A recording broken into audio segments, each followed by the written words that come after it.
So yesterday we ended with the Honeyport lab, which is a lot of fun. And like I said, we do a lot with this, and there's a lot to digest, right? In this lab, we show how we can actually create these labs and run these labs just basically from the command line. All you need is a Linux command prompt and a dream, and then you're ready to go. So really, really easy to do. Probably saying that you have 0 credits because your credits are gone. You can just go in and add credits super easily. Just go ahead. Because yeah, if you don't shut off those VMs at the end of the day, it's burning credits. So you can go up here into the billing and credits, and then you can add your credits here. My remaining balance is pretty good. I don't know. I'm gonna add 25 more credits. See if I can get that. I'll go ahead and do that. We've added in some additional things. I wonder if my card is in here. No, I'm not going to do that right now. They've changed it up a little bit. It doesn't remember me. At any rate, it used to have my credit card in here, and I would share my credit card with all of you. I would, if it wasn't incredibly stupid to do so. But you can put in your credit card info. You can pay with Google Pay, Cash App. I bet you Google Pay is a good way to go. Let's try that.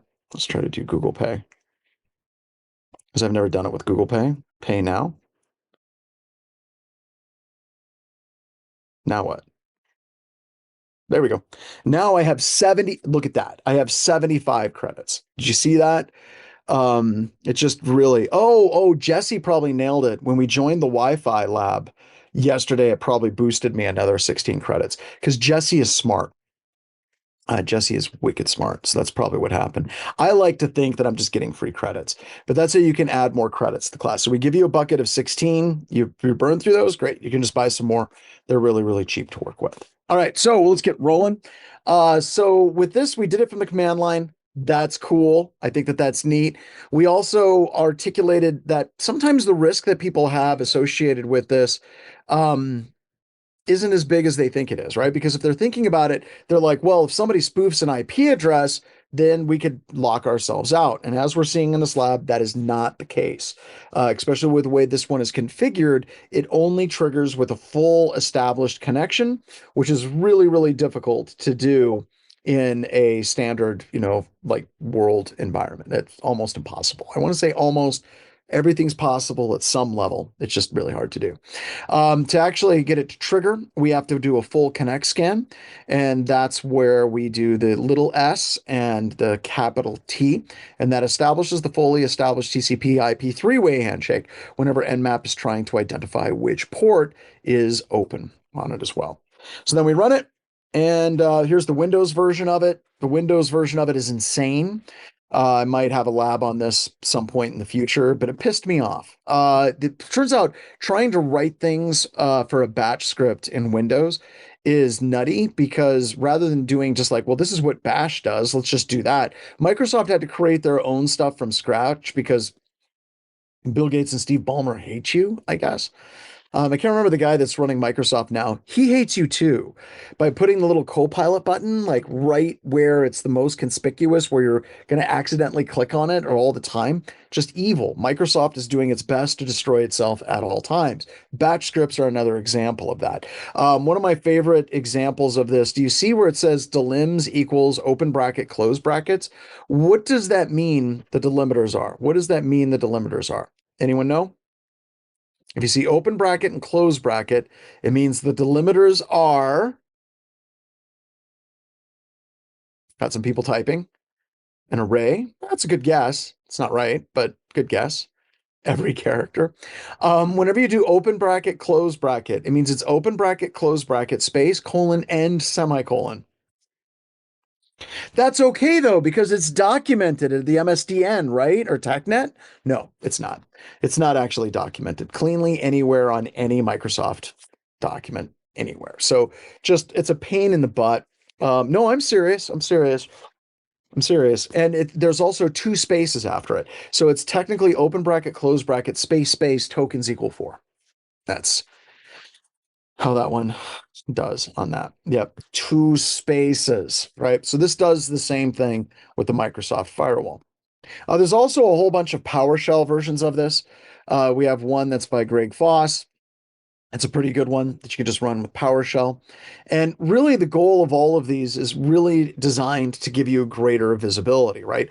Current intrusion detection, intrusion prevention technologies will fail at detecting attackers that are communicating over open ports via normal protocols. They just do.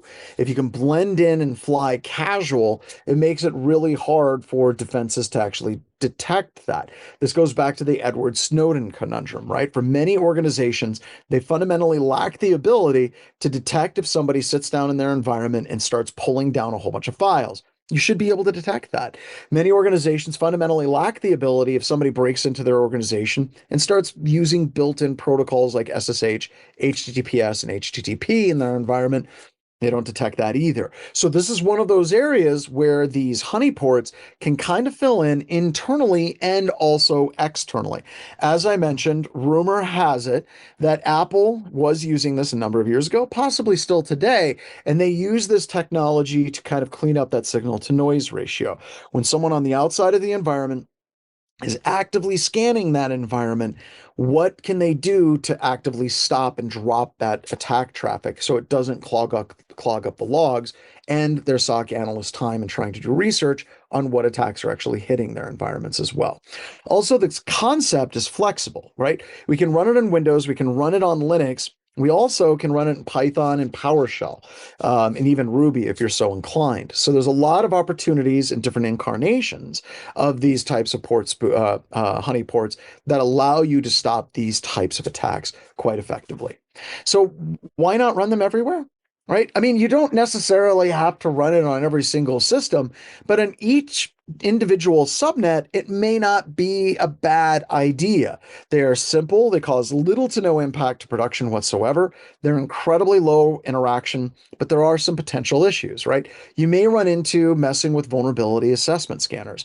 Now, all you have to do is the system that you create your honeyport on have a rule above that in priority because the firewall rules are gravity based. They start at the top, work their way down. So if you have your honeyport rule here, if you have an allow rule before it gets there, it's never going to trigger that honeyport. So it's going to allow you to automatically allow the vulnerability assessment scanner and security assessment tools to run. You just make sure that firewall rule is a little higher on the firewall rule settings on it as well.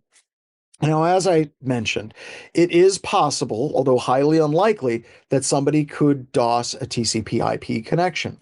This has to do with TCP/IP sequence number prediction. Now, if you're not familiar with sequence number prediction, that's okay. A lot of people aren't. But the sequence number is utilized in the TCP/IP three-way handshake as articulated in RFC 793 that allows you to have a unique connection for all of the connections to a particular server. That sequence number is a randomly generated, or rather pseudo-randomly generated 32-bit number. That number is not as predictable as it was back in the late 90s and the early 2000s, as was covered in the book Takedown, The Pursuit and Capture of Kevin Mitnick by Tsutomu Shimomura. They've had really great advances in that sequence number prediction, and now it's truly getting very well pseudo-randomized. So that risk associated with this is no greater than any risk that would exist for any computer system that is also connected to the internet. Because if there was a vulnerability that could impact this, it would impact every single TCP/IP connection on the face of the planet. All right, so now we've got this thing where we tripped up on a port and we were able to shut the attacker down. That is neat. But you know what? One of the things I want to do is I want to make a shirt. It's like BHIS, cyber deception. Hacker tears make the best wine, right? I don't want to just frustrate the attackers. I want to make an attacker cry. Okay. I desperately want to make them cry because once again, their tears make the best wine. The next tool that we're going to talk about is called Portspoof. And Portspoof allows you to take this concept that we just got done talking about and make it a lot more evil. See, what would happen if instead of just doing a tripwire, what if we created white noise? So if somebody was scanning your environment, instead of just having a port they trip on and it blocks them, what if, hypothetically, just throwing this out there, what if we created white noise and all the ports they were scanning were technically open? Further, what if those services that they were scanning on those ports actually had legit service banners that were being fed back to the attacker. What would the impact be to the attacker? Now, if we look at the MITRE Engage framework, you absolutely can see things like decoy diversity. Deploy a set of decoy systems with different OS and software configurations and making them fake, and this will greatly increase the amount of time that it takes an attacker to break in. This is what it looks like. So this is an older screenshot, but it looks very, very similar. You can see here, this tool has been around for a really long time, but it still works on modern Linux computer systems, and it works really well. So if you look, it says that all of these ports are open. 1 through 36 are open. But if you look at the ports, they're a little weird, right? Port 1 is a POP server. Port 2 is a honeypot. Well done. SMTP on 3. SSH on 4, X11, IMAP, FTP. You look at this, it's insane. None of these services and none of these ports are actually real. They're just being served up by Portspoof to the attacker and the person that's doing port scanning. Now, the first time that I ever saw anything like this, it was against an environment where I was breaking into a SCADA ICS network, and they had a Fortinet firewall that was configured in such a way to respond back in every single port and service that you touched were open. It greatly frustrated me and it greatly frustrated my overall scanning, and it also increased the amount of time that I had to spend on trying to figure out what legit services were. Once again, going through the whole the detection time plus reaction time must be less time than it takes for an attacker to break into your network is absolutely critical, because now we've exponentially increased the overall attack time for the attacker, as you're going to see here in just a couple of moments. And that brings us to our lab, Portspoof. All right, so let's go ahead and let's go to this lab here. Back to the selection. Oops, went to the wrong way. Oh, wow. I am in the wrong place. Here, let's go back. There we go. All right. So we're going to do Portspoof. Now, the big thing that I want you to notice as we're doing this lab is I want you to focus on time. How long does it take? Because in this lab, what we're going to do is we are going to become root. We're going to pull down new key fingerprint. We're going to update and install Portspoof. It may take a few moments for it to do this, but we're just got to make sure that we have the right repositories in APT. Then what we're going to do is we're going to create a rule for the firewall. In the target NAT, we're going to add a rule to pre-routing. Protocol is TCP. We're going to match the protocol. Anything that's on its way from ports 1 to 20, so we're setting up a range between 1 and 20, is going to be redirected in port 4444. Why port 4444? Because that's the port that Portspoof listens on. And the first time that we run this, we're just going to run it with basic no options. Then from your Windows computer system, and it has to be your Windows computer system, you're going to run a scan from ports 1 to 10. You're going to see that all of those ports are open. However, if we try to do a version scan to identify what are those versions, it's going to come back and it's going to tell us they're all TCP wrapped. That's because nothing's coming back from those specific versions at all. It's just a SYNAC saying the port is open. So now we can extend this by giving it a Portspoof signature file. This is going to start feeding fake signatures to the port scanner coming into the environment. So we're going to do Nmap on ports 1 to 10. We're going to do a version scan. And now I want you to know or notice how much longer it takes to run the scan. Significantly longer, all right? And then we're going to play a game of numbers, specifically the number 16 bits. So this is the lab. It takes us a little while because we got to update the Cowrie system. So I'll kind of walk through that. Go ahead and accept that. There we go. I'm going to go ahead and make my changes. Like I said, I'm in a David Bowie phase here. If you want to tell me what your favorite David Bowie song is. And I hope to God it's not Dancing in the Streets. That's just sad. All right, so I'm going to become root really, really quick. Go. Oops. Here you go. And then we're going to pull down key for updating our Cowrie system. And then we're going to do an apt get update. And then we're going to do apt get install Portspoof. After that, that's it. All right, so let's go ahead and let's get rolling on this lab. Let's go ahead and let's go ahead and put, I don't know, let's do 15 minutes on the clock. How's that sound? All right. So let's do it, everybody. Let's dance. Do, do, do, do, do. By the way, a bit of trivia. Who was the guitar player for Let's Dance and China Girl for David Bowie? It's kind of a fun bit of trivia for y'all. All right, we are ready to go. I see that we're talking about 6-7 jokes now. You know what? It's fine though, right? It's fine, right?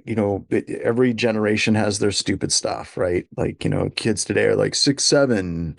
I don't know. What were some of the things for, the Generation X? Like, hello, or even my joke, what's that? Like, or it's hump day. Like, we have a ton of really stupid things that we have done. So yeah, where's the beef? Oh, that's a good one. That's the good one. The other one that kind of freaked out my mother-in-law was like I sang the song from Dr. Pepper. I'm a pepper, you're a pepper, he's a pepper, she's a pepper. Wouldn't you like to be a pepper too? And kind of freaked people out. Or another one, don't have a cow, man, like Bart Simpson. That was some good ones there as well. For shizzle my nizzle. Yep, that's right. As close as white people will get to certain words, right? As long as we go through the filter of Snoop Dogg, right? That's as far as we go on that. Eat my shorts. All right, so let's get into the lab. I have already gone through and I've installed Portspoof. I actually already have the firewall redirect, right? We're going to redirect any ports that are destined to ports 1 to 20, and we're going to redirect it to port 4444, which is the port where Portspoof is going to be listening on. Now, as I mentioned, this is just boring old Portspoof. There's nothing crazy special about it. We're not doing anything wild at this particular point. We're just having Portspoof give us the IP addresses, or excuse me, the ports that are open with Nmap. So I'm going to set my little window off to the side so I can see the IP address of my Linux system. Now we're going to start a port scan from my Windows system. So we're going to go nmap to 10.10.76.96. There we go. And we're going to see what ports are open. I should have done ports 1 through 10. This is going to be a little bit biased. I got this wrong. This is the part where it happens whenever I don't even copy and paste my same instructions. So I'll do port 1 through 10. There we go. I'm kind of set the timer for how long it takes to find out if those ports are open. And it's cool because Nmap has a timer built into it. And there we go. So it took us 9.62 seconds to scan and see that ports 1 through 10 were open. That's it. Now, if you want a little bit more data on that, you can do -- reason like so, and it's going to say synac. The reason's going to say synac. It's going to let us know that it knows that those ports are open because it received a synac. Now, we can take this up a couple of notches with our Spice Weasel by doing in a version scan. We can do little s capital B V, sorry, as in Victor. Now it's going to initiate the scan, and it's going to attempt to identify what the service is, right? And bam, it just says it's TCP wrapped. That's it. It's just receiving a synac. There's nothing special about this whatsoever, and it's still taking us around 9 seconds to complete the scan. So what we're going to do is we're going to rerun Portspoof. And now we're going to rerun Portspoof with a signature file. So this is going to feed Nmap a series of services. So now whenever we run the scan, it's going to be completely different. So let me rerun the service scan. Same 10 ports. Took us 10 seconds before. It's going to take us a little bit longer now. Just a little bit longer. Just a little bit longer now. So now what's going on is we're feeding a whole bunch of fake services into Nmap. And this is actually really important because when you're trying to just do a version scan or trying to identify the different versions, that's going to take us a little bit longer, but I want you to abstract this out to a full vulnerability assessment scan. Because with a full vulnerability assessment scan, we're not just seeing if a port is open or even trying to identify what the service is. We are actually trying to interrogate that service and find out what specific vulnerabilities exist for that service. Now we got our time. Instead of 9 seconds, it took 47 seconds. So almost a factor of 9 times longer, right? Now, we did this for just 10 ports. That's all, right? We're throwing up a smoke screen for 10 ports. Now, some of these services came back with like ridiculously long information. And what this is basically the showing up on our screen is Nmap's like, I don't know what I don't know what that service is. It's like, I didn't recognize, we have 3 unrecognized services. If you know what they are, submit it to Theodore and they'll write a signature for it. Okay, but it did see that we had James POP3, we had APT Cache HTTPD server, Internews server, Tiny Proxy. What is this? Westel cable modem? I bet you that's an old one. A TiVo.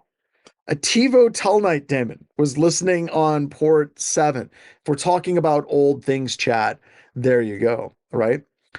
So question we got from Spider was, if you would only port spoof on ports that are not being legitimately used, that is correct, right? And we can set up multiple IP tables rules around that. And I'll show you how to do that. Let me show you. So let's say I have this right here. I have something listening on port 22. I already have one rule that is from 1 to 20. I could take another one and do 23 to 200, right? So now I'd have 2 separate rules that exist in my IP tables rule set that would have us stepping around port 22, 21 on our system. So we can do that. So this absolutely just plays a huge deal with this. Now, Fraggle Rock just asked another question that says, does port knocking play into this at all? It doesn't. The only way that port knocking would play into this is if somebody configured port knocking on their system and they configured it in such a way that the ports were sequential. If you did port knocking and you did ports 1, 5, 10, then it would trigger the back door for port knocking. Otherwise, it wouldn't. Most modern instances of any type of like port D, knock D, sin knock, all these different port knocking tools, you say modern, they're all over 10 years old. All of those not only allow you to do port knocking based on ports, but also on services and protocols as well. So this really wouldn't be that big of a deal. I just had some people that were texting me privately, why did I clap? Fraggle Rock. Do, do, do, do, do.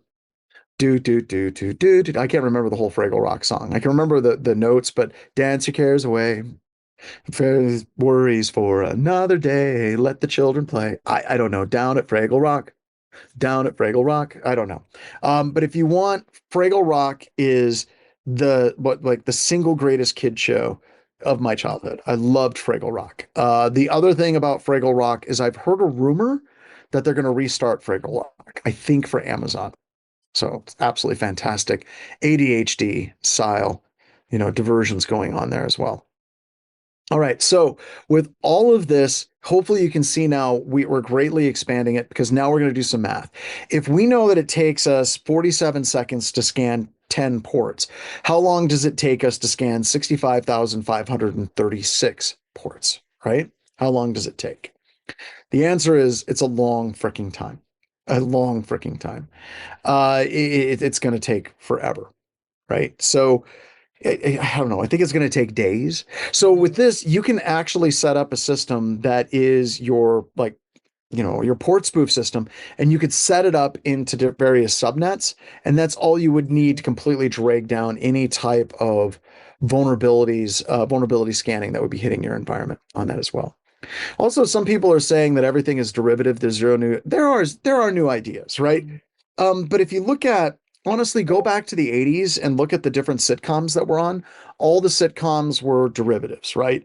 And it's very rare for new things to come through. And this actually gets to Kung's structure of scientific revolution. Let me see if I got that right. This is actually kind of fun. I think it's Kung.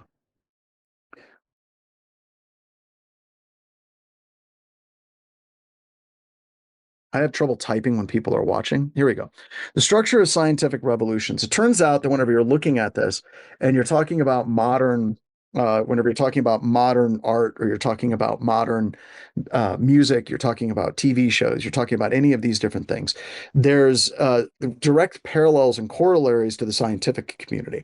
Something like 98% of all science is just revalidating and retesting the existing scientific parameters and the paradigms that exist.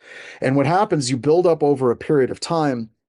And as you're doing more scientific analysis, you're finding more and more edge cases that don't fit the exact paradigms and theories that we have until it reaches a tipping point, at which point it causes it all to collapse and then new science comes out of that. So this came out of Thomas Kuhn's book, Structure of Scientific Revolutions. But the same concept also applies to pop culture, right? If you're looking at music in the 80s, hair metal got to the point where it was so derivative that something like Nirvana comes along and just knocks the entire thing over on that as well. So there you go. Since we're getting ADHD sidetracks, there you have it. All right, so a couple of questions.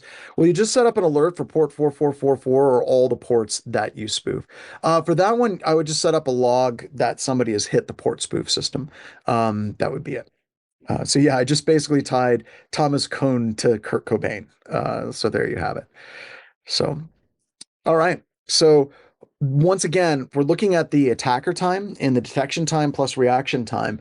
The attack time is off the charts, right? Because now just to do a simple vulnerability scan, it's going to take forever, right? So let me do another rule here real quick. There's no way I'm going to get through this rule. Let's go like 230 to 2000, something like that. All right. So if I were to run my port scan now, and I want to show you what this looks like for an attacker, right? If we have an attacker that's trying to actively scan a system, and I don't need any of this stuff, I'm just going to do a standard scan. Let's just do the top 1000 ports. Just Nmap doing its thing with a version scan like that. This is the problem for the attacker when we're talking about the attack time on it.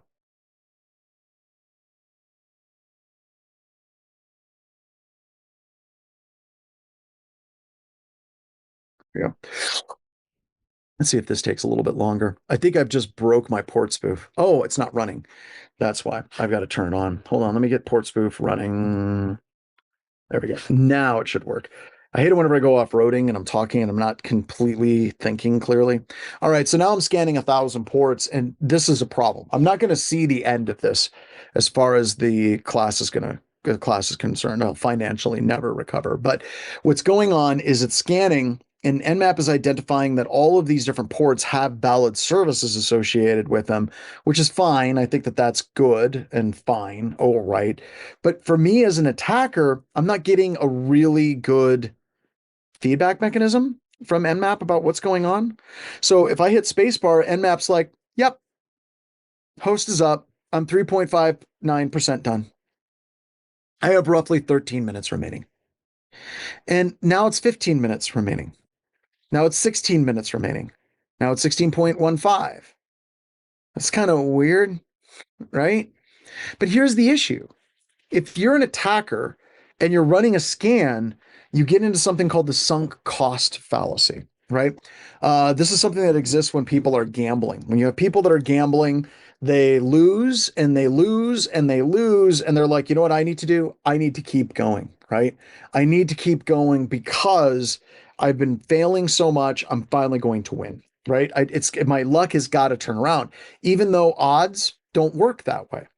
So now me as an attacker, I'm like, I don't want to kill my scan because if I kill my scan, I'm going to have to start all over again. So I'll hit spacebar again. Now it's up to 20 minutes.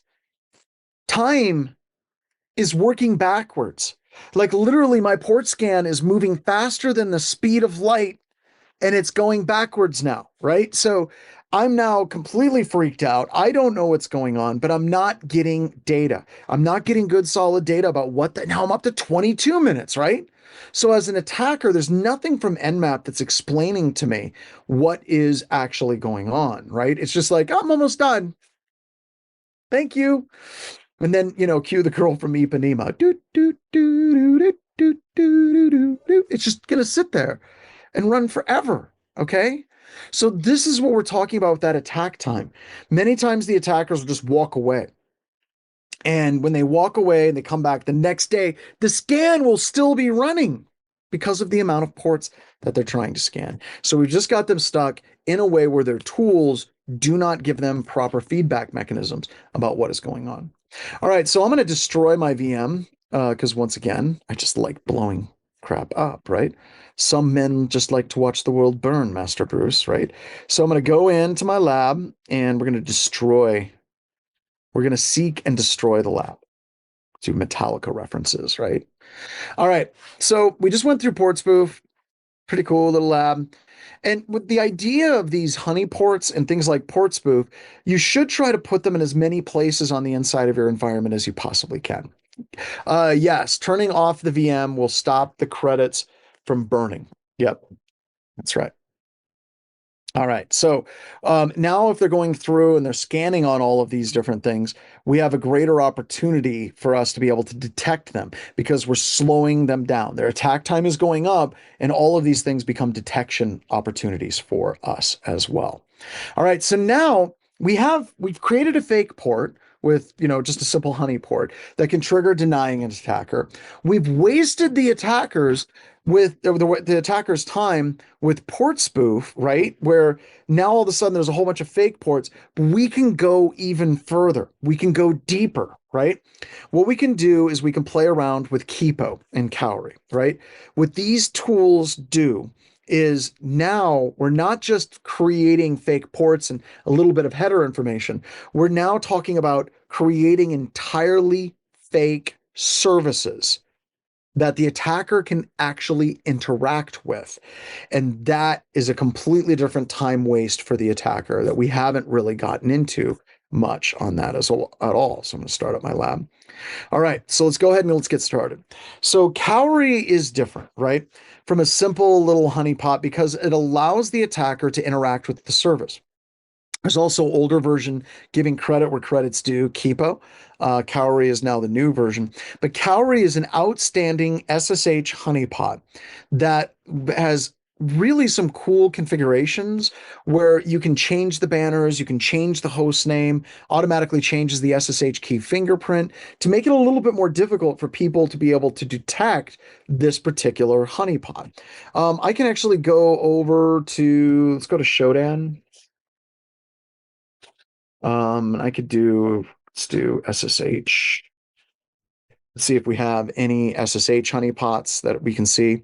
So these are all SSH servers. There's millions of them. But Shodan is actually pretty good at detecting honeypots. I don't even think I can use that tag filter with my version. But you will eventually, if you're going through Shodan results, you will find a honeypot or two. And the reason why Shodan is able to identify those particular SSH servers as honeypot servers is because their key fingerprints are well-known key fingerprints of well-known SSH honeypot servers. So one of the cool things about Cowrie and Keepo is we can go through and we can change those different SSH key fingerprints, and we'll be able to make it a little bit more difficult for the attacker to identify whether or not it is a honeypot. We have a question, Featherfall. Would it be counterproductive to have a honeypot and Portspoof at the same time? Not necessarily, right? Because some attackers will do active scans on the outside of the environment. Almost all your pen testers will. That's why it's really effective for detecting them. But you do have attackers that do like striped port scanning, which means they're scanning for a single port across thousands of computer systems. In that particular situation, Portspoof wouldn't do much, but this would, right? Because if they're looking for just an SSH honeypot, we can totally find them falling into this trap and interacting with it for an extended period of time. So excellent question. So you wouldn't want to be like one or the other. You would absolutely do both, but I would recommend running them on different IP addresses, but you'd be targeting different types of attackers. One is somebody going specifically after SSH systems, and another person would be somebody that's going after a mass of different services on that as well. So now we got some honeypots. Oh, there we go. Spider found a honeypot and was able to identify that honeypot based on the information that was provided. Speaking of information that's provided, what does it look like on the other side? Like, what do the logs look like when we parse those logs? So This is from an actual incident that we worked. We had a company that was under direct attack, and we very quickly threw up a SSH honeypot. And we were able to see this information where the attacker gave us beautiful threat intel, right? We could see that they killed IP tables. They were changing the permissions on different files. They were killing a file called Linux time something something something, which is weird. And then they were removing, wgetting, and updating different Linux times. So what they were doing is updating their backdoor. So these are the commands the attacker ran to try to update their existing backdoor that was on a system. So Smokey 1798 asked, how does Kipo know it's a honeypot? Or sorry, how does Shodan know it's a honeypot? It knows it's a honeypot. Look at that key fingerprint. If you look at the key fingerprint, a lot of the honeypots that are out there use the exact same key fingerprint again and again and again. So if it's a known key fingerprint, which is supposed to be unique for every single system, then we know that it's a honeypot. Does that answer your question? All right. I think we're probably good. All right. So I want you to think of threat intel, right? When you're buying threat intel, you're trying to get a list of bad IP addresses, techniques used by the attacker, what are their methodologies, what are their backdoors, and things of that nature. This is threat intel. This is threat intel of an attacker trying to break into your organization right now. Because now we're getting the name of the malware that they're trying to deploy. It's Linux time something. I can do a search across my entire environment. We're getting the C2 server is 119.1.109.43 on port 4443. All right. We're getting all of this information, and it's not from the third-party resource on somebody's network that got hacked a week ago or 2 weeks ago. It is right now in your environment at this moment. So when we're running Cowrie, we're trying to set it up in our enterprise, there's a couple of additional added concepts I want you to think about, right? If we're watching the attacker and we're learning what they're doing, are we seeing the attacker that's just trying to set up a simple backdoor? Is the attacker going after very specific files, possibly some sort of highly targeted attack in your organization? Or are they just simple DDoS booters and spammers, right?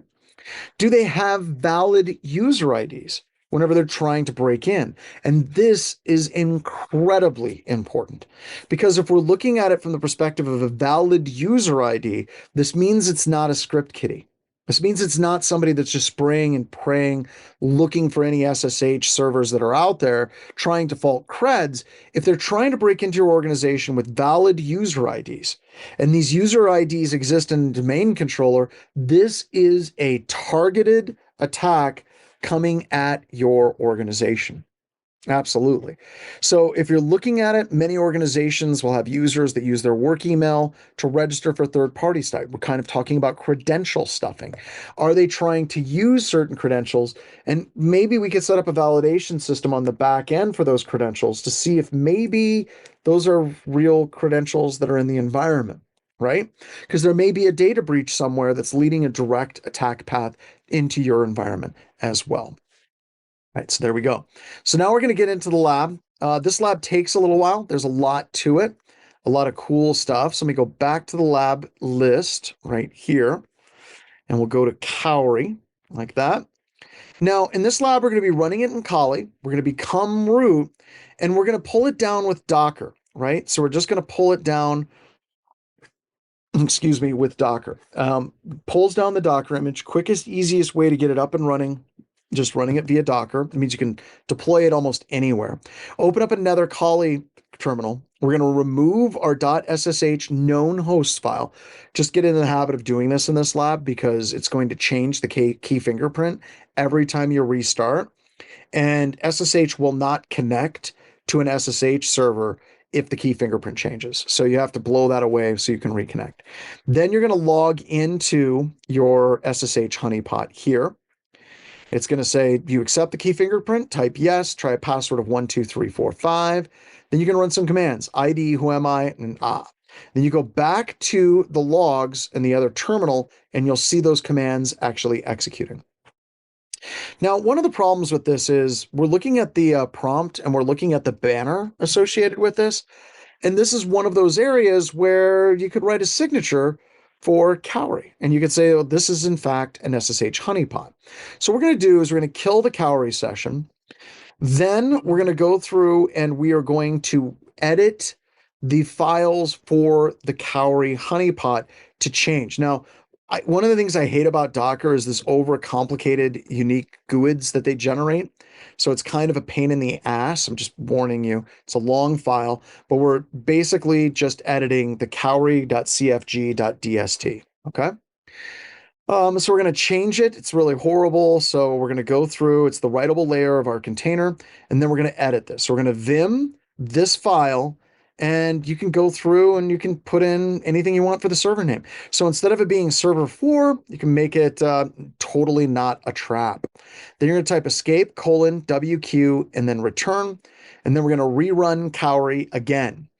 Remove the SSH known host because that key fingerprint changes every single time. Then we're going to connect, put in the password of 12345. Then you're going to see that the actual banner has changed to not a trap, or whatever you want to name it to. That's fine. Then we want to change the message of the day to be something better. I changed mine to this wonderful little poem. I don't know if you know who wrote this poem, but it's the second worst poetry in the universe. It's "Oh, Freddleded, Griggly Bugly. Thy micronutritions are to me, with big yawning, as plurid and gobbledygookits on a lurgid bee, that morbidly hath blurted out its urted, jurtled grumbling, into rancid festering confectious organ squealer, drowned out by the moaning and screaming." Like I said, second worst poetry in the universe. All right. When you're done, you're going to escape, Shift:\WQ, and return. Then we're going to reconnect, and then you'll see your banner. Do me a favor. You do not have to type out the whole poem from Vagon Poetry. You just don't. Okay. You come up with your own thing. I had a student once that I tried to end the lab, and he's like, "I'm still typing out the banner." He was literally typing in the whole banner that I had there. So then we reconnect, and you can see that the banner has changed. And then there's another great resource on how you can change it even more. The link is provided below. All right, so this lab is going to take us, let's go ahead and let's do, since we need a 10-minute break, been pushing you real hard, let's do 40 minutes on this lab. So we got 10 minutes for the break, 30 minutes for the lab. We'll resume, we'll walk through, we'll set up to yet another lab. Let's get rolling. I'll see you in 40 minutes. So yeah, with the message of the day, you have to actually restart the whole VM or the whole Cowrie. All right, so let's go ahead and let's jump in. And I'm going to start that or jump in. And we're going to become root because we're actually running Docker.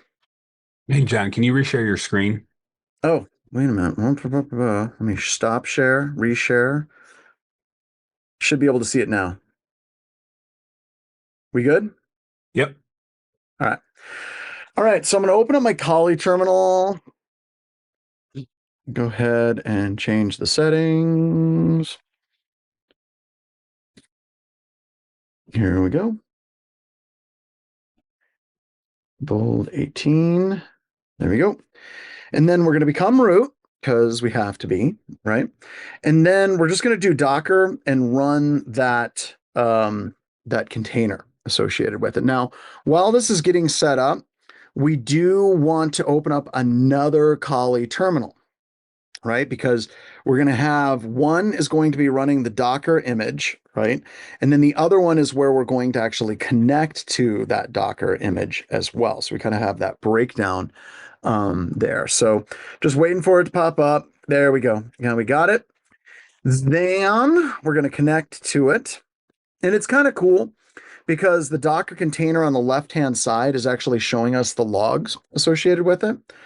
So you can see that our key fingerprint was left over. So I need to go through and do the thing that I told you that you should do, which is remove the SSH known hosts file, which I clearly didn't listen to myself when I said that.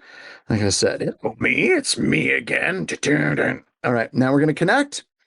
We can type yes, and then we can put in the password like so, and then we're logged in. So on the left-hand side, you can see the commands that I'm running as I am running them, right? So if I type a whole bunch of A's, you can see the A's there. I can type ls, I can do ID, and you can see the commands showing up down below. So we can see command ls, command ID, command not found with all of the A's. And after a while, I can type exit, break out. There we go. So that's neat, but we do have the issues. Please divulge your paste methods into Kali window on Mac. I copy and paste. I don't know. There's another way you can do, what is the key combo inside of the VM? Right here. You can do this, and you can put in your paste clipboard in there. Like I said, I can't remember the exact keyboard combination. It's like Control Command Shift. There you go. Control Command Shift will pop that window back out. So you can actually put in the paste buffer with Command Control Shift if you're having trouble. But for me, whenever I'm pasting, I'm just right clicking inside of the VM, just right click paste. So I do a regular copy in the Mac, right click paste to paste it inside the VM. So, all right. So now I've kind of done that, which is fine. I'm going to kill my Keepo instance. And what we want to do is we want to start editing some of the things associated with the Cowrie configuration, right? So I'm going to edit the file for the config. And by the way, there's so many cool things inside of this file that you can change. Like we can go through all of the different options. I want to change the host name right now because that's what we're doing for the lab. I can change this to be Landshark.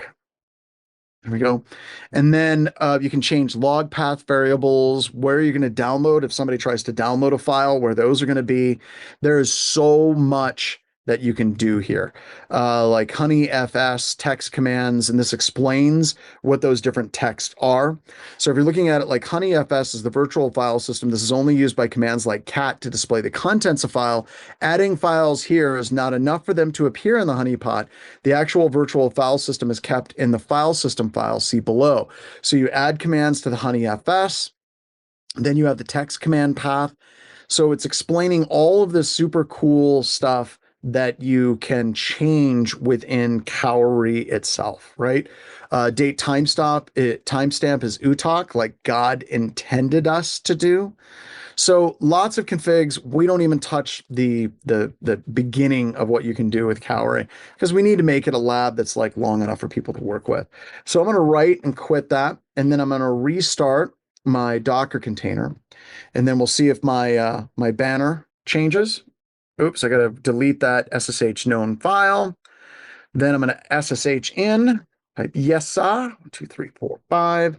And then you can see that my terminal has changed to Landshark, right? So pretty cool, not too bad. I'm going to exit out again. And then we're going to kill our honeypot. And now we want to go through and we want to change the banner of the day. So for that, we're going to change MOTD like so. And I'm just going to go in and change this stuff. And there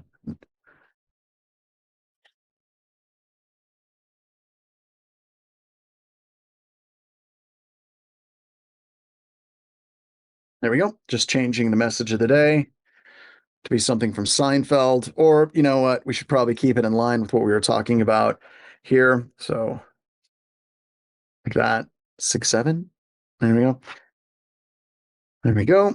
And then we restart it.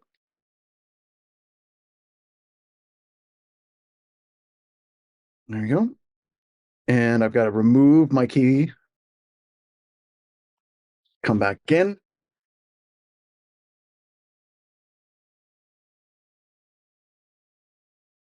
There we go. And now there's my banner, my message of the day shows up there. So this is really, really, really cool. This is just neat, but we're going to elevate this game. And a little bit later tomorrow, we're going to do a different lab because we're working with, with Keepo and Cowrie and all kinds of fun stuff today. But tomorrow, a little bit of just like a preview of what we're going to do. Imagine if we had this honeypot, but we added AI to it. We might end up doing it today. Hell, I can't remember. But how would you feel if we had the SSH honeypot dynamically generating content automatically from an LLM? Because that is where we're going. So yeah, we're going into Beelzebub, which is going to be a lab that we're going to do later on in this course, which I am super excited about for it. So that's it. I'm going to kill my VM. I'm just going to destroy the lab because I don't want to burn those sweet, sweet credits. Because, time is money and lab time is more lab money, if you will. But I'm going to give you all right now, I'm going to give you something special, just a little something special. First things first, I got to log in again. And I want you all to go to the Cloud Lab page right here with the access code. I'm in danger. And I'm going to give you all this. That right there is a key that you can put in here, right there. And I've already claimed it. And that gets you a new virtual machine, the RITA V5 Lab virtual machine, right here. And that's the system that we have Keepo installed on, or we're going to not Keepo, Beelzebub. So we won't be doing it right now. We're going to set this up, but this also unlocks for all of you the RITA labs. Pull some of this back, go back to the lab list. So we have the RITA. Where are they? RITA 2. So we have a number of labs that you can work with here. We're consolidating all of this stuff. I'm just excited for it. But we have inside of the RITA lab a whole bunch of step-by-step instructions that you can do on doing additional network threat hunting in the new RITA. So let me kind of walk you through that. Do we just want to do this as a lab now? Should we give it a shot, everybody? It's a little bit of a mess. So I'm going to put this here. Okay, here we go. I'm just going to do this lab right here. What could go wrong, right? Exactly. So we're going to do, did I give you the right one? I might have given you the wrong one. Yeah, I gave you the right one.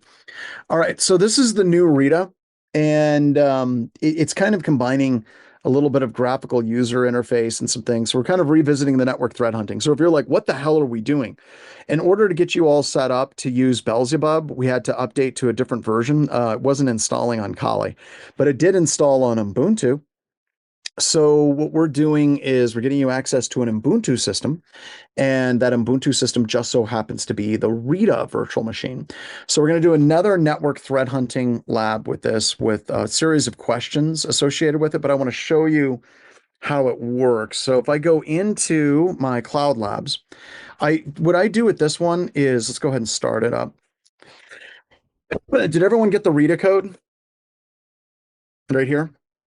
So if you guys could copy and paste that into chat for me, I'm going to talk about it. So we need the RITA code, and you need to add it into Cloud Labs. All right. So this unlocks a new set of labs for you. And those labs are the RITA labs, and it's also going to be the Beelzebub lab. Because Beelzebub wasn't installing on Kali. So just make sure that everyone has that. I'm not just going to take it right now. I'm just going to copy and paste it into the resources channel because I think that that's a lot of fun. There we go. So now it's in resources. So you all have it there. And let's go ahead and let's get started. All right, I got 112 seconds. So the RITA lab to start, you can do list and it'll list out the data sets. Okay. It's a little bit different. And I want to kind of show you what the interface looks like itself and how you can work through it. But it's actually pretty easy. But it's actually using a curses-based display. It's actually not, I can't remember what the hell it's called in Golang, but it's not curses. That's kind of weird. It's kind of a weird thing. But I have like 7 CTF challenges that you guys can look at, and you can answer the different questions associated with it. So just give me a second. I'm going to kill this one. Let me go in, and I think I destroyed that VM already. Let me go back and double check. My active defense, cyber deception. Okay, I'm going to destroy that one. And I'm going to go back into the RITA lab. Here we go. Did anybody get a chance to try the Wi-Fi Forge lab yesterday?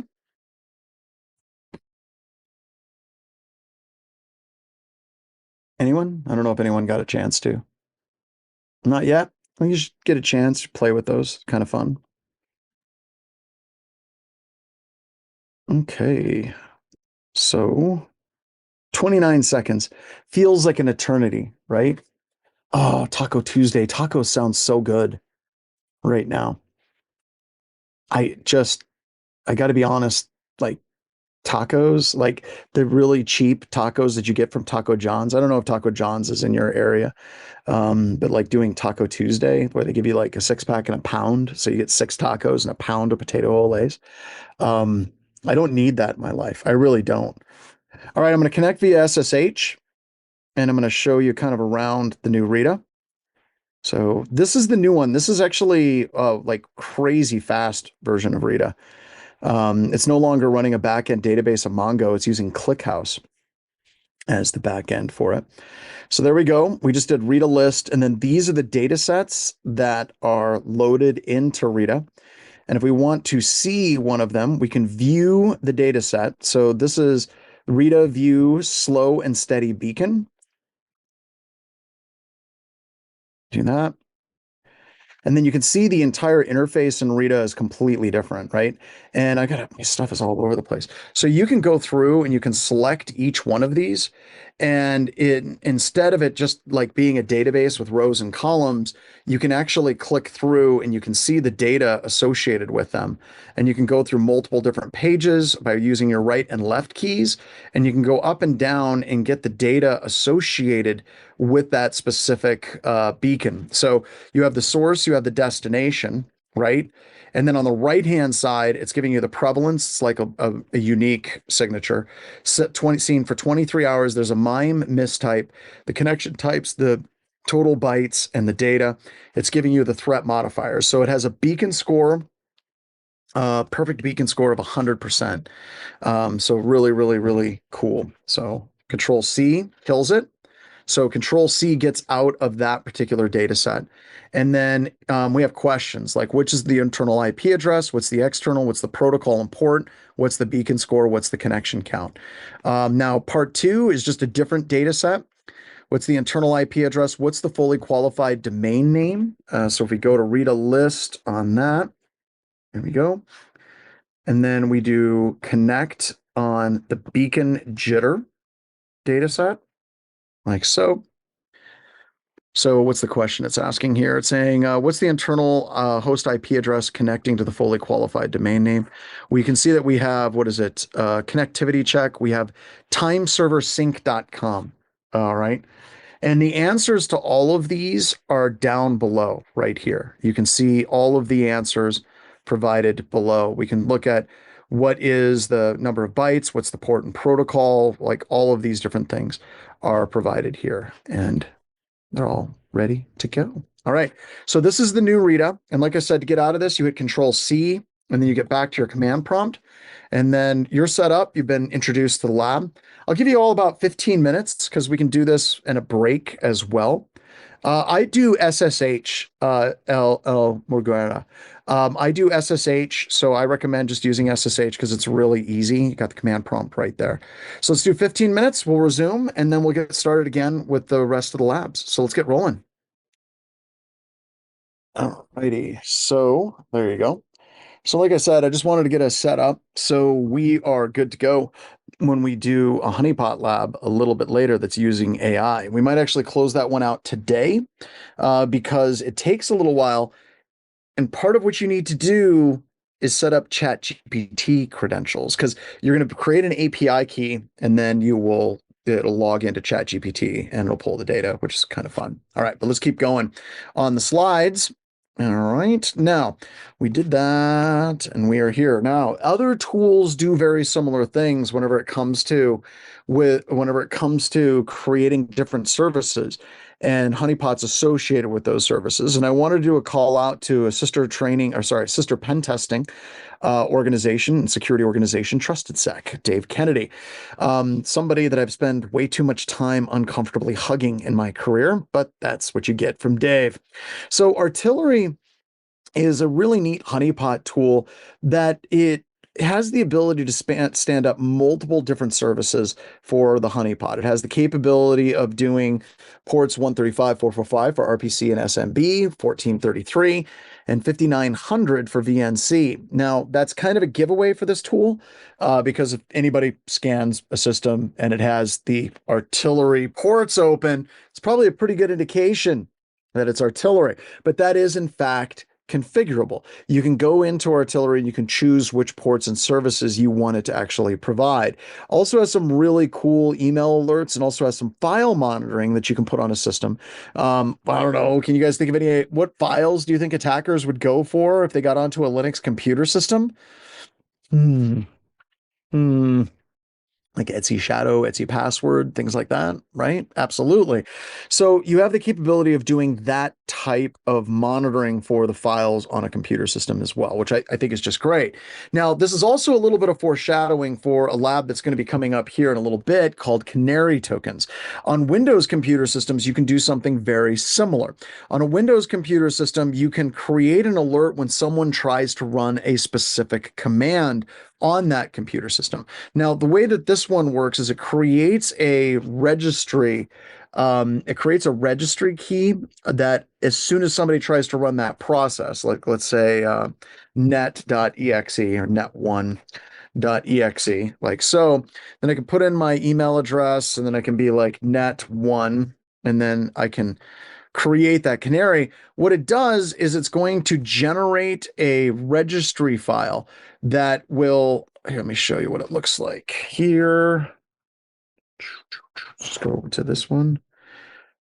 It creates a registry file you can download. It'll pull down both 64-bit and 32-bit files. This is what you do to install it. This is the registry file itself.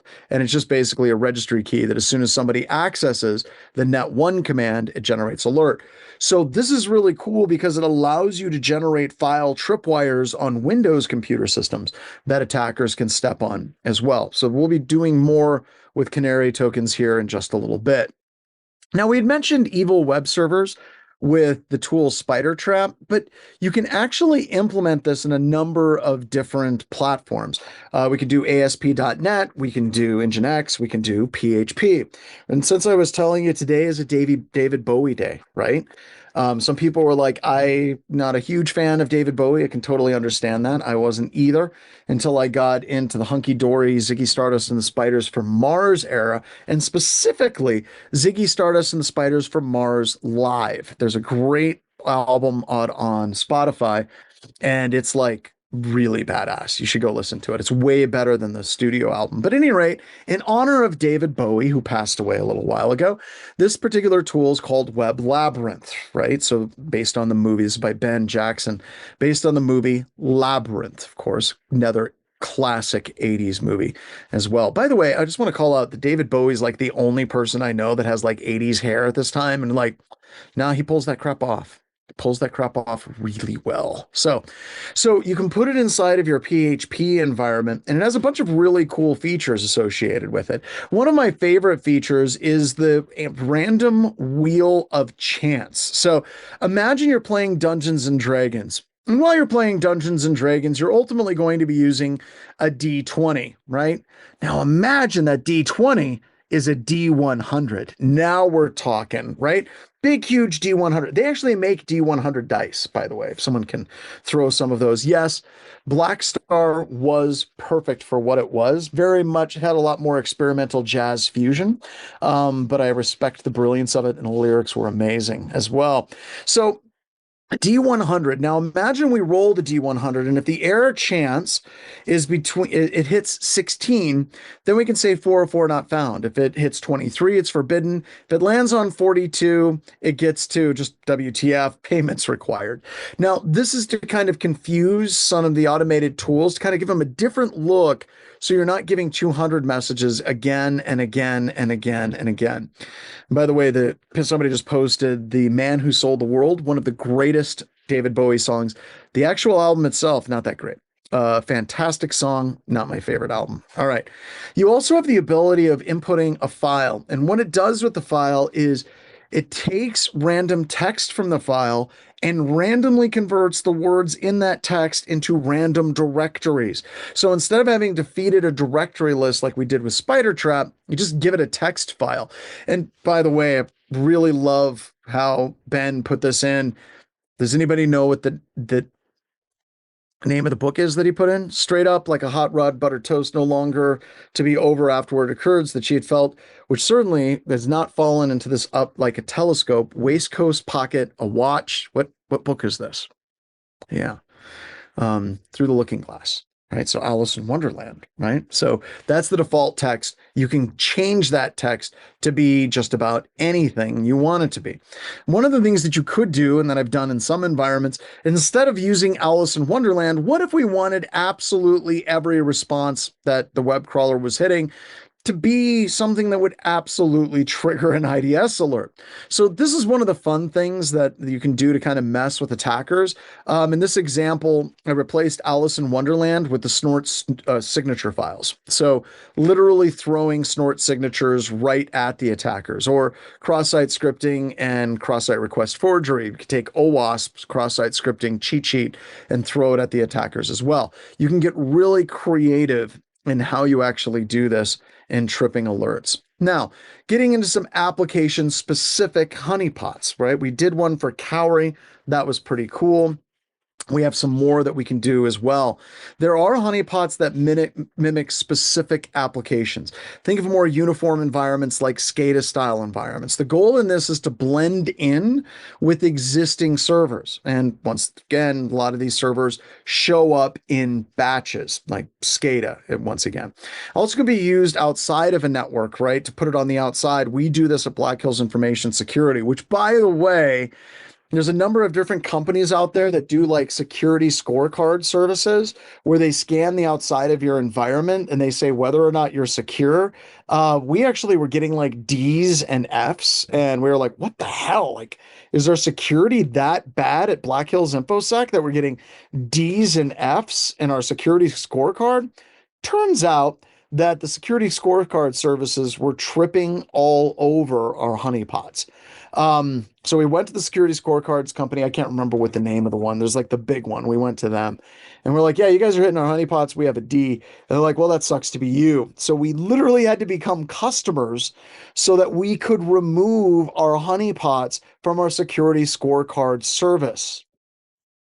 If that doesn't seem like highway robbery or blackmail, I don't know what is. Right. So that's kind of crappy. So that's one of the things to think about when you're doing it. It might have been BitSite. I can't remember. My systems team did it, but we literally had to pay them money to take our honeypots off and become customers so we could modify it. Yeah, it wasn't crazy. Boy, I really lit people up on the Nirvana thing. Yeah, David Bowie basically said that song was now Kurt Cobain's song. It's very similar to Hurt by Johnny Cash. I don't know if you know this, but that's a Nine Inch Nails song. And just had a brain fart. Oh my God, how could I forget the guy that is Nine Inch Nails? I just completely forgot his name. Trent Reznor. Thank you very much. God, I can't. Yeah, apparently Trent Reznor cried when he heard Johnny Cash do Hurt, because he knew that was no longer his song, that Johnny Cash basically moved in and took it over. All right, so there you go. Bunch of weird sidetrack things. So there are things like SCADA honeypots that are out there. This is just an example of one of them called Conpot.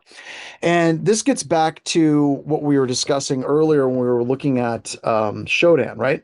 So if I go to Shodan and I do a search for SSH, or sorry, SCADA, supervisory control and data acquisition, we see a lot of SCADA honeypots, right? And there's a lot of SCADA honeypots. Like here's one in China, it's in Beijing. Here's another one in Singapore. What other ones do we have here? This one's another honeypot. This one's from the US, Hong Kong, Hanzhou, Hanzhou. This one's in Atlanta. So there's a lot of honeypots. Well, how exactly do they know that they're honeypots, right?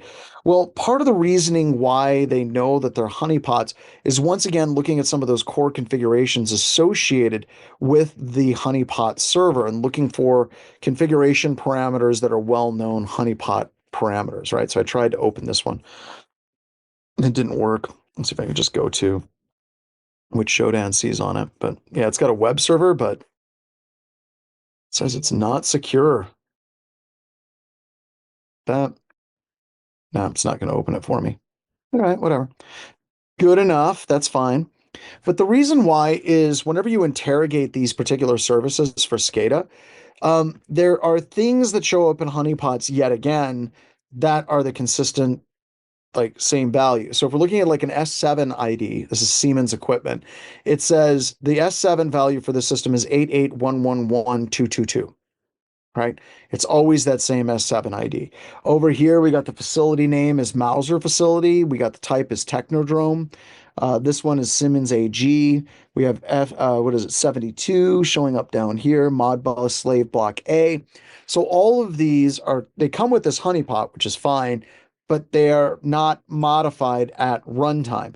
So one of the things that you should be doing is going through and changing these values in your honeypots. A simple vulnerability scan will tell you in many situations whether or not it's fingerprintable as a honeypot. Tools like Nessus are great at scanning something like this and saying, yep, that's a honeypot, it's a conpot honeypot, and then moving on. So we did one for SSH. We're now going to do one for web services, specifically something that you should never see. Oh, wow, look at that. I love this. Look at this. Okay, so we finally got the information for this honeypot. Look at the ports, y'all. Look at the ports. So it's on Linode. It's in Atlanta, right? Look at this. Does this look like anything maybe that we just did a lab on? Anyone? What do we just do a lab? Specific lab. Port spoofing. Yeah. So look at this thing.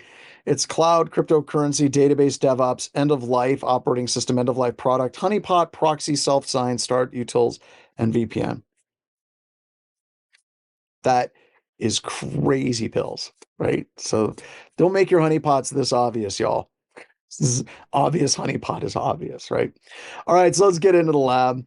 Okay, so I've got that. I killed that, so I need to go back to my lab list. Here we go. All right, and we are going to be doing the web honeypot. All right, so next one is web honeypot. So you're going to start up the web honeypot, and it's a really, really small Python script, and specifically, it's an Outlook web access honeypot. And we're going to revisit this honeypot in just a little bit. So we're doing this lab, then we're going to do another lab right after it. Actually, we're going to do canary tokens and then another lab. Very busy day today. So we're going to get our IP address. We're going to go into the OA web honeypot. We're going to tail the dump pass.log. And then you're basically going to try to log into it, play with it a little bit, but it's an OA external Outlook web access exchange on-prem. You should never have those words together. Like it just shouldn't be a thing. And when attackers see that, they get super excited, like super Twitcher-pated, right? So we're going to open up Zed attack proxy and we're going to kick off a scan. And then you're going to see a bunch of obvious things inside of the scan logs themselves, specifically things like zap, zap. You're going to see it show up. Zap, zap, zap, zap, zoom, zoom. All right, so this is the lab. This lab is going to take us about 20 minutes. So let's set 20 minutes on the clock. We'll resume. I'm going to talk for a little bit more, and then we're going to revisit this lab again, but we're going to do some crazy stuff to it. So let's set the clock and let's get rolling. All right, and we are back. By the way, some people ask, why do you have music? Two reasons why we have music. First reason is it slaps. I mean, seriously, Bo's albums are absolutely amazing, right? That's not the primary reason, even though it is a very good reason. The other reason is because whenever we used to do labs and I would just jump right in and be like, all right, everybody, let's continue on, people would freak out at me just jumping in and talking on their computer system. So the music is a really good way of like fading it out so people know something's going to happen that doesn't involve a jump scare from their instructor. The more you know. All right, so the first thing I'm going to do is I'm going to double clickety click on the Zap icon because Zap takes a few moments for it to get established and up and running. So I want to get that going. So I'm good there. And the next thing we're going to do is we're going to open up a Kali terminal. And we're going to go into the OA honeypot. Put you to the back. There we go. We're going to open up a Kali terminal and we are going to go to the right directory. So let me make this larger. We're going to change this to change the appearance, change the font. We change the font. We change the font. Bold. All right, there we go. Got that. We paste in our command. Now we're in the honeypot directory and Zap is starting, still starting. Takes a little while. It's Java. Got to give it its Java moments, right? It's a little slow. All right, so then we're going to run the Outlook Web Access honeypot script like so. There we go. Looking good. We got it up and running. And we can actually surf to it at this point just by surfing to our Linux IP address, which nice enough of it to give us that IP address right here, which I think is great. All tools should do that in my classes. I think that's fantastic. Get rid of the cert. And now we're going to start doing a quick vulnerability assessment against this particular website. So this is kind of fun. I don't want to persist the section. We're just going to do an automated scan. Don't need that. My Zoom controls are just in the way. There we go. There we are. Just like that, bam, and paste that in like so. And we're ready to attack. And this is just a standard, like if we actually surf to it, this is just a standard. I'm just nervous to open up the news today. What do we got? We're going to quickly paste and go to get out of there. There we go. It's just a simple little Outlook web access page. No big whoop. I can do admin like that. And if I go back to my Kali system, you'll see some logs being generated for people trying to come in, specifically me, right? So now I can actually run my attack scan against it. And oh boy, just look at what this does on the back end. It's just generating so much traffic going through to it. Oops. There we go. There, now it's going. And when you're talking about a honeypot, you want it to be something the attacker is definitely going to go after. Of course, that's a big help. The other thing that's really cool about this, though, is if you look at a lot of the user IDs and the passwords, you're going to see zap zap show up again and again and again in the data that's being sent. And that's important because a lot of the different hacker tools that are out there have specific default configurations that make it easy to identify what the attack tool was. Like Nikto likes to use a user agent string of Nikto and the specific version of Nikto that's being used. And all that you can change by configurations. The other thing I like showing with honeypots is you generate a lot of traffic. Like, I just find it weird when people are like, well, I don't know how we would have detected that attack. It's kind of weird how that all happened. Really, you should have known. So I'm going to kill my honeypot. There we go. I'm going to kill my active scan session there. And I'm just going to leave this for a couple of seconds because we're going to go into some slides. Then we're going to pivot back around again, and we're going to come back to this here in just a couple of seconds, right? So let's talk a little bit about attribution, right? And actually, no, I'm wrong. I'm very wrong. We aren't going to do legal issues. I moved some slides around. Trying to figure out if we should do that or if we should get through this. I think we should go through all of this wall of text tomorrow morning, and we should jump into honey tokens. It's cool to have some labs dealing with honey tokens tomorrow. I'm going to stick with the regularly scheduled. I've been debating on how to have this particular section. So I'll just keep it the way it is and we'll hit the labs, but I'm going to go ahead and destroy this lab for now because we're not going to have any more labs here for a bit. Let me go ahead. I'll destroy both of them. Okay. And there we go. And now I'm ready to talk about some legal issues. So the reason why we have the whole legal issues section in this class is because there's a really big disconnect between what it is we think things are legal and what actual legality is, right? So, oops, got all kinds of stuff that I don't know why it's not auto scrolling right now. Hold on. There it is. Now I'm all caught up. Now I am all caught up. Destroy the labs, all of them, right? All right. So I'm not ignoring you. What you guys think I was ignoring you? I'm totally not ignoring you. All right, so let's go ahead and let's jump in. So whenever we're looking at the overall legal issues, I really like to spend some time kind of breaking this down. And I have a section that I'm going to be removing here shortly, dealing with a law that I'm not kidding you is it's the ACDC law. Can't remember exactly what it is, but C stands for certainty, cyber like deception certainty law. And this was actually a lab. I am not ignoring you, pale horse. But we really need to understand where the headspace is whenever we're talking about laws and where the laws are internationally, and specifically what the United States is looking at as well. So we have to do some history, right? This is one of my favorite, there it is, Active Cyber Defense Certainty, the ACDC law. And it's one that I kind of like had a lot of meetings with congressional aides, and I don't think it's going to go anywhere. All right. So something that did go somewhere, Jerome Hackenkamp. So this was a really interesting case. And there's a lot dealing with this case, but basically what had happened is a systems administrator for a university was at some security event like InfoGuard and was notified that there were a number of cyber attacks that were originating from universities. So this cyber like sleuth decided they were going to go back and they were going to do some hunting to try to identify if there was a cyber attacker on their network, which there clearly was. They were just going to go and try and find them. So they were looking through their logs and they discovered that there was an IP address that was launching attacks outside of their network. And the systems administrator picked up the phone, called the FBI agents, or one of the agents that was in charge, and said, yo, I think I have your guy. I think I have his IP address.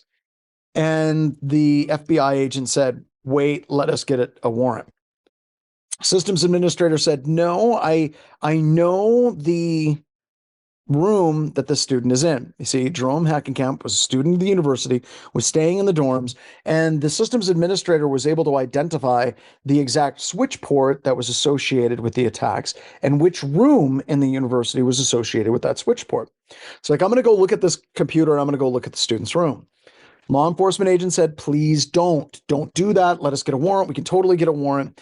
And the systems administrator just went right into the room without permission from law enforcement, logged into the computer system with a default user ID and password of, I am not kidding you, temp and temp, logged into the computer system, gathered evidence, did not gain access to the personal files or browsing history of the student, simply logged in, checked the IP address, checked the MAC address of the computer system, logged out, and left the room. Now, the question I have for all of you was that evidence admissible in court? We got a big nope. We got a no. We got a no. We got a no. We got a gif of no. Of course not. Crazy. No way. Chain of custody. Definitely not. Fruits of a poisonous tree. No, no, no. And all of you that said no were wrong. I like meh. Meh is a good answer. It's a good answer. All right. So why was the evidence admissible?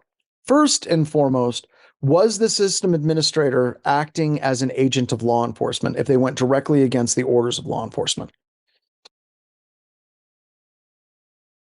No. Actually, Jerome had the best attorney in the world. If I had something cyber, Jennifer Granick is the attorney that I'm going for. That was his attorney. Yep, it was admissible. The other thing is, I said that this is a student at a university in a dorm room. What level of privacy do you have as a student in your own dorm room from the university? Almost zero. Almost zero. So whenever you sign up and you go and get a dorm room at a university, you fill out a bunch of paperwork, and the university can go into your dorm room for any number of issues relating to the, usually they say something like the health and well-being of the student. So they can go into your room because the heater is malfunctioning. They can go into your room if there's water leaking out of your room. They can go into your room if somebody hasn't heard anything heard anything from you in a while. So they can go in a variety of different reasons. Now they can't just put up cameras in your room, right? But they can go into your room for almost any reason they choose to in that situation. And Threat Griffith is right. It's basically like a mental institution, right? No joke, no disrespect. I understand. You're absolutely right. I smelled smoke. I heard some weird sounds. They can do all of those different things. So that's number one. Number two, the judge in this particular case kind of sided with the systems administrator and said that due to the exigency of the circumstances, that the administrator had to move quickly because it's possible the evidence would have been destroyed. Now, I think that entire approach and line of thinking is wrong, but that was what the judge took. But whenever we're looking at it, we have the consent to university terms of use, right? So that's really weird, right? That's a very strange way of looking at things, but it shows you just how powerful the terms of use can be for a computer. So we talk about the warning banners and revisit that here in a second, but you have that as one side of it, but also the way the legal system looks at cyber evidence is something that's very ephemeral in that situation. All right, that one's weird, right? Here's another really weird one. Susan Clements Jeffrey versus Absolute Software. So in this particular situation, okay, so that Los Alamos one, well, I won't talk about that one. So the Susan Clements Jeffrey case is a really, really interesting one as well, because Susan Clements Jeffrey was a substitute teacher, right? She's a substitute teacher doing substitute teacher things, doing things. And by the way, I don't think there's very many people in the world that have a harder job than being a substitute teacher, right? Trying to keep order in the midst when the system wants to devolve into chaos. Entropy is real. Being the backstop against that is very, very hard. But she was a substitute teacher. She's in the room, and one of her students came up to her and basically did this. By the way, you know it's going to be great when someone looks over both their shoulders, right? Like, would you like to buy a MacBook Pro? She's like, tell me more about this MacBook Pro. And the student who's selling it to her said it fell off a truck. She's like, I'm interested in MacBooks that fall off the back of trucks. And then I'm not joking. They met at a school bus stop. They met at a school bus stop where the exchange was made for a $50 MacBook Pro. She bought the MacBook Pro from this student and then took it home. Now, you all know that that computer system is hot, right? Like it's totally been stolen. She, you could safely assume, would think that it would be stolen. She takes this computer system home and immediately starts using it, and she starts cyber sexting her boyfriend. Now, that computer had Absolute software installed on it that gave the system's administrators full access to the computer system to get its geographic location and take pictures with the camera. Now, do you remember? I think it was 60 Minutes a number of years ago. It might have been Dateline. I can't remember.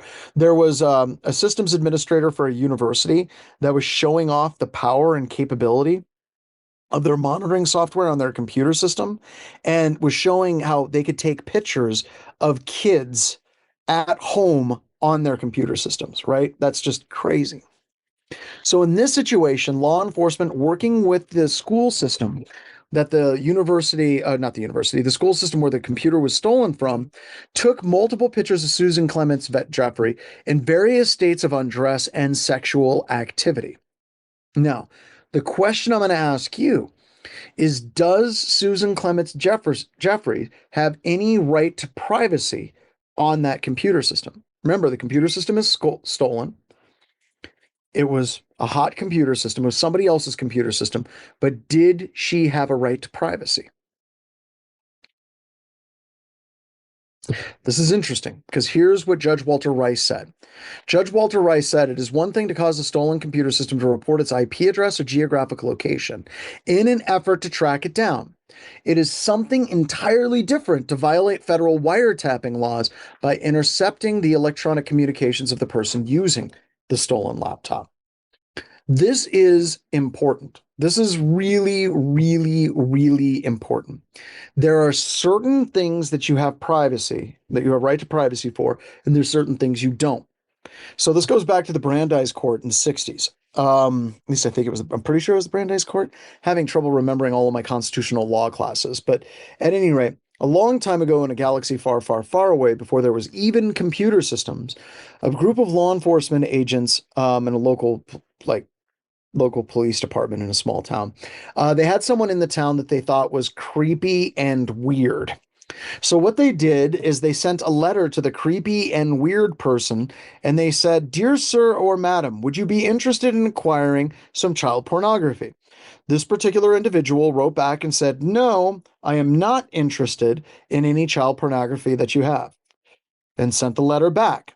Law enforcement responded back and said something to the effect of, "But it's really great child pornography. Are you sure?" The individual responded back with, "Okay." So law enforcement sent the actual child pornography to this person. And as soon as it entered the mailbox of that person, they arrested that person for possession of child pornography. Now, there's a number of things that came out of that. Number one, you can't do that. That's entrapment, right? Sending someone illegal things in an effort to try to get them to commit a crime so that you can arrest them is entrapment. The United States government law enforcement cannot entice people to commit crimes to entrap them in those crimes. That's number one. Number two, did he actually take possession? So this is interesting. The court in this particular case also put in that he never really took possession. Just simply because something was in his mailbox does not mean that he knowingly took possession of it. Okay? This is also the same thing with email. If I send you an email with potentially illegal things in it, you don't actually take possession of it as soon as it hits your inbox. Okay? So that's really, really interesting. The other thing that's interesting is when you're looking at the Postal Service, you have zero right to privacy for everything that's on the outside of your envelope. No right to privacy. None. And this actually makes sense. This actually makes sense. It makes sense because you have to put that stuff in the outside of an envelope and you have to give it to completely unknown strangers so that your envelope can get routed appropriately to the right location. Does that make sense? Okay. I'm hoping that that makes sense. So the stuff inside of the envelope is protected because that is what we call data. Now, in the world of computer security and cyber law, we call this signaling versus content data. If you look at a TCP IP header, that is signaling data. You have no right to privacy for your TCP IP header. What's inside the payload and the encrypted data is protected. All right. And then it also gets into weird conversations about Comstock, the Comstock Act, and what is immoral material and pornographic material. Comstock was in charge of the post office, was opening people's letters. It was weird. It's a crazy time in the mid to late 1800s. We're going to kind of ignore that a little bit. But the point is, what's on the outside of an envelope is not protected. Your TCP IP header information is not protected either. Okay? We're going to come back to this here in a little bit, just a few shakes of a lamb's tail. Microsoft's court order, botnet. This is a civil lawsuit. This is kind of weird. Now, I know you're looking at some of this stuff. No, you have no right to well, no, Andy. The payload data is protected. So the TCP/IP header would be considered not protected because you have to give that up in order for it to be routed properly. And you have to give it up to a whole bunch of strange entities that you do not know. So there's no privacy there. But the actual payload, encrypted or not, is protected. Let me give you another example. FISA courts. All right, so I did a lot of stuff for the intelligence community. The United States can basically get all kinds of information about phone calls that you make. You have no right to privacy for the actual routing information for the phone calls that you make. Now, by and large, the United States government tries its absolute best to get a warrant to even get that level of data because they don't want to get to court and have to explain how telephone routing information is not protected information. Just throwing that out there, right? So they will try to get a warrant. However, once a phone call that you have traverses outside of the United States, you have very little privacy associated with that. All right. And in that particular situation, especially if you're going to a country of interest or a person of interest, because it involves a US citizen, you would have to get a FISA warrant that would go to a FISA court. This is the whole thing with Edward Snowden. Turns out it was just a drop down box. You just click a drop down box, get a FISA warrant magically on your computer without it ever being adjudicated by a judge. So just kind of setting some of that stuff up. Yeah, even Five Eyes, especially if you're communicating to a known bad phone number. So that's an interesting series of Oh no, I lost my pen. All right. Ugh. Crippling ADHD means that I've got to be constantly playing with something. All right, so let's keep going. So here's another interesting case that's going to fry your noodle. Back in 2010, there was an ex parte restraining order that was granted. Now, the ex parte restraining order means that you're doing a restraining order against somebody that you do not expect to go to court. So in this particular situation, they did a restraining order against the WalletX botnet that allowed Microsoft, working in conjunction with the United States Marshals, because they're the ones that would actually enforce this predominantly, they'd be driving the show in this particular one, to suspend domains associated with the WalletX botnet. And it also allowed Microsoft to take other technical measures to degrade the botnet. That's wild. How in the hell did they do that? What did they do? Who knows? It's other technical measures. And yes, there were a bunch of people that got into that. Now, you got a question about international privacy law and whether or not it covers the person. That's interesting because it's very dependent based on the country. So I've done some work with a group called SIPRI, the Stockholm Institute for Peace. And when I was going out there, we were talking with a bunch of cyber people from around the world, and there's been a lot of conversation about maritime law. Now, this is weird.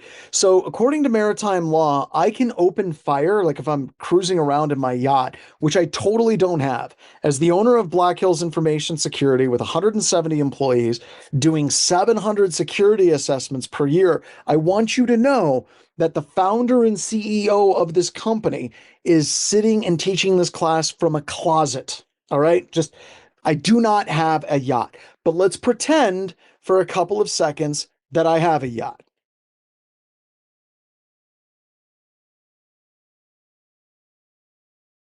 Thank you. All right. So I'm on my yacht yachting. I don't know what people do on yachts. I'm assuming it involves alcohol and spear guns. And some pirates come up on me, and I can shoot at those pirates without a declaration of war. I can just shoot on pirates. All right. There's another group of people that I can open fire on without an open declaration of war. Why? Like, what is that other group? Does anyone know? Slave traders. So I can open up without a declaration of war on pirates and slave traders, politicians. I can open fire on those two groups, right? Now, digging a little bit deeper, let's say I open fire on a pirate ship. Yar, right? I'm a scurvy pirate, right? I've got this pirate ship. It's coming after me, and it's another yacht. It's a really big yacht. Let's say it's Jeff Bezos's yacht. Jeff Bezos's yacht has been taken over by pirates, y'all. It's coming at me, coming right at me. I open fire from my yacht onto Jeff Bezos's yacht, and I sink Jeff Bezos's yacht. Does Jeff Bezos have any standing to file a lawsuit against me for the sinking of his yacht?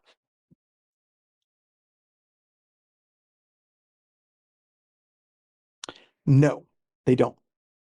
Because once a boat has been taken over by pirates, you have no right if that boat is sunk as part of pirate action, and that's international maritime law. Now, what the hell does that have to do with the Wolodeck botnet?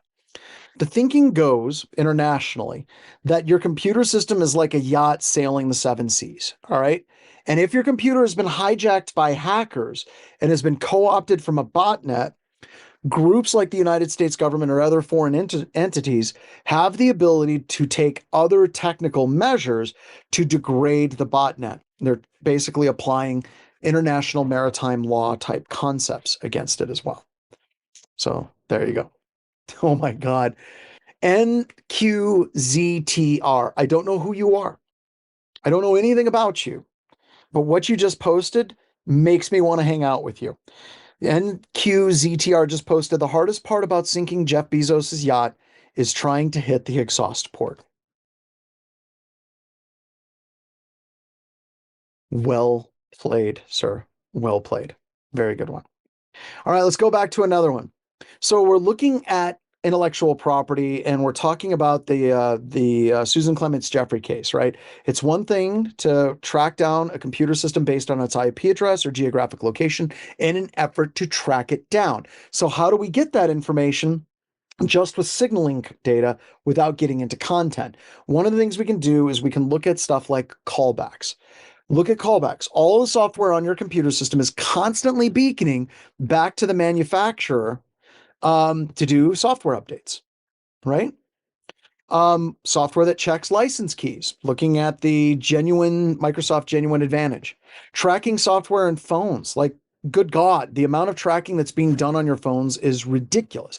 We aren't talking about hacking per se, but we're talking about a whole bunch of stuff out there that is tracking you constantly.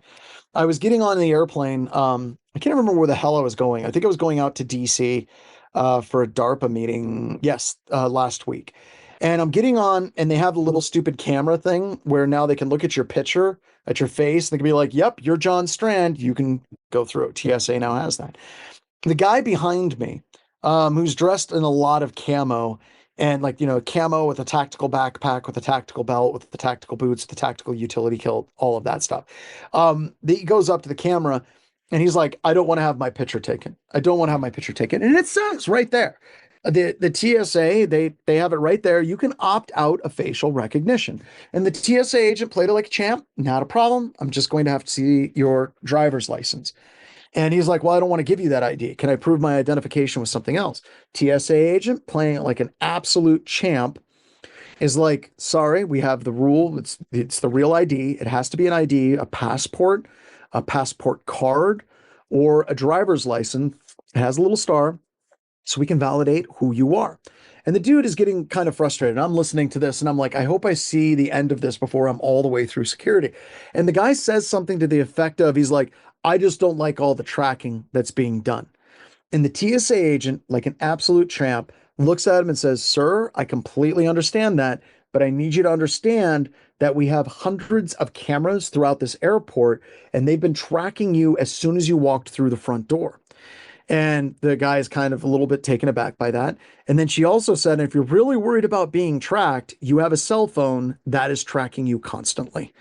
And I like that because it kind of level sets, right? And this gets into one of the questions that we were asked a little while ago. I think it was the first day or the second day, I can't remember, about, privacy and personal security. There's all this crap that's being done. And as much as I hate that crap being done, much as it hurts my soul, We can do it too, right? We can do this stuff. We can create callbacks if somebody downloads software that beacons back. We can do software that checks license keys. We can use the exact same freaking APIs that Google is using to track you and Apple is using. These are open APIs, people.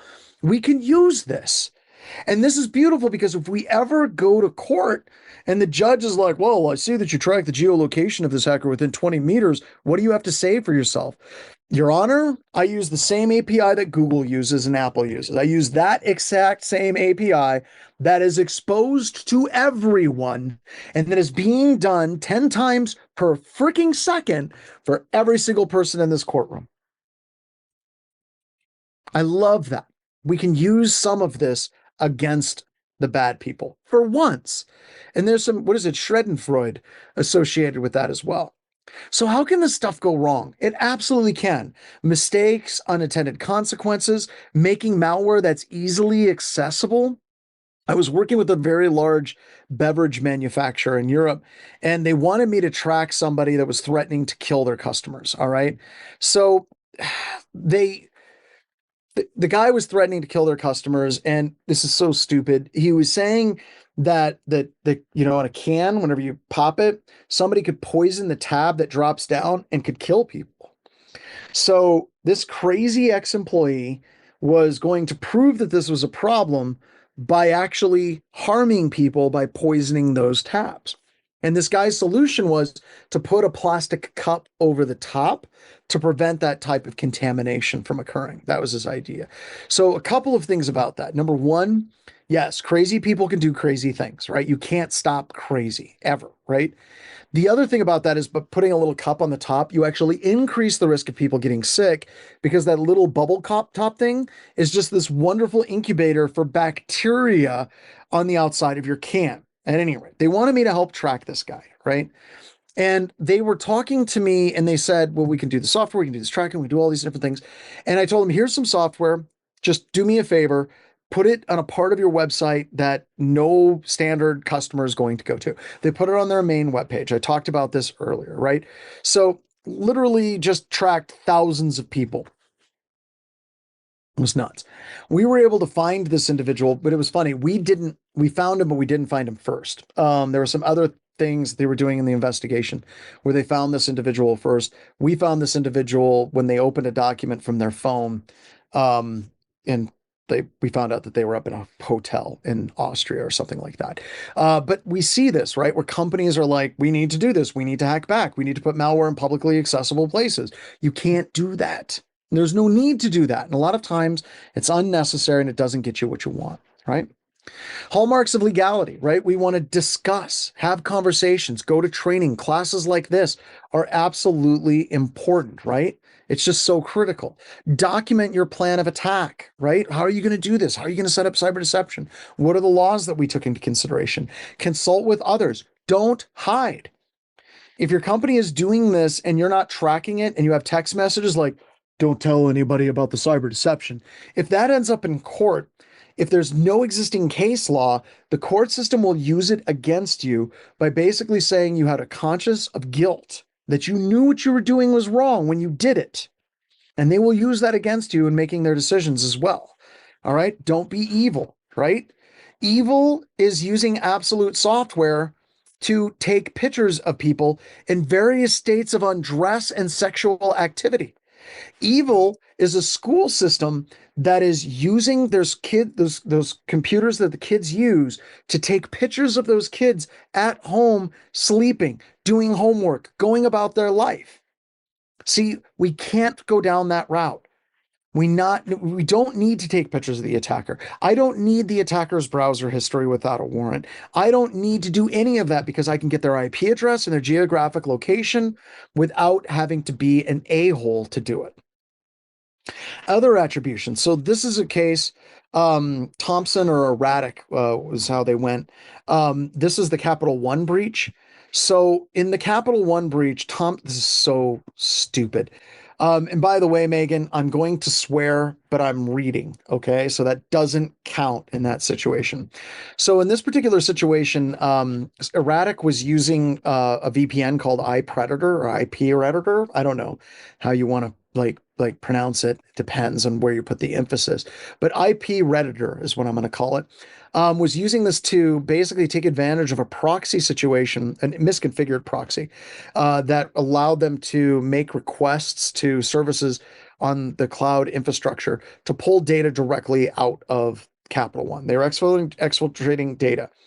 And then they were posting it out on GitHub. They were doing all of these different things. And she thought she had everything tracked and everything was wonderful. But one of the problems about people being stupid and doing stupid things is they were posting it on Twitter and they were also having Slack conversations with her friends.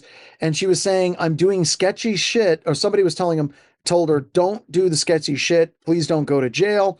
And Erratic respond, I just want to get it off my server. That's why I'm archiving all of it. It's encrypted. I don't want to go down with it. I basically strapped myself with a bomb vest, effing dropping Capital One doxes and admitting it. I want to distribute these buckets, I think, first. Their social security numbers, full name, and date of birth. So a couple of things. One, yes, hackers and attackers use VPNs. Okay.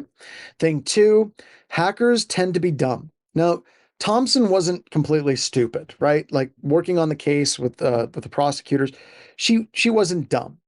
She was mentally unstable without question, but not dumb. But she did dumb things, right? So in this particular situation, going out on Slack and admitting it to everybody is a dumb thing. You shouldn't do it like that at all. Just dealing with it. So, but the attribution is important. And when we jump into tomorrow, we're going to jump straight into some cool labs. We want to get the bad people, right? That's ultimately the goal. How many more slides do I have with this? Okay, we got a handful. We're going to have to stop before we get all the way through it. And tomorrow, we're going to talk about this in more detail. But we really want to make sure that attackers understand that there's some level of risk associated with trying to break into environments. So I'm going to stop here at this slide because we're going to pick this up tomorrow. Then we're going to get into canary tokens. But right now, it's time for Ask Me Anything. Let's open up the Discord server and let her rip, folks. What questions do you have for me? How do you You've approach? missed all of the Strand things that people have been saying. It's hilarious. Oh no, I've been It's a seeing it. new thing. It's what I just love when our class goes on tangents of different things. It is outstanding. I think that we've. Oh no. So do you guys want to know the name? My son has a plow company here in Bozeman. Yeah. We don't have snow. We did get some snow yesterday. The name of the plowing company that my son started was Stranded Plowing and Towing and Recovery. I love it. My other son is starting up, he's becoming a pilot, and he started up an aviation company called Stranded Aviation. Get stranded with us. So, all right. So we need to do this. All right. Tools, skills, and dev skills. Seem most people have some amount of programming. They absolutely do to build various tools and just being good with it. No, it's not. You would have to be a really good existing tools user to get hired at BHIS. Anybody that's doing penetration testing or SOC work has to have competency at some level in developing code. Now, you could try to get away and cheat with, cheat with Claude and ChatGPT, but we'll know it. I'll give you an example. One of the interviews that we were in, the person was crushing the questions. Like while the questions were coming up, and they were answering the questions beautifully. But we noticed their eyes were doing this while they were answering the questions. It looked like they were reading the answer from their computer screen, and their eyes kept going left to right at a very predictable pattern while they were reading. And one of my testers said, could you do me a solid?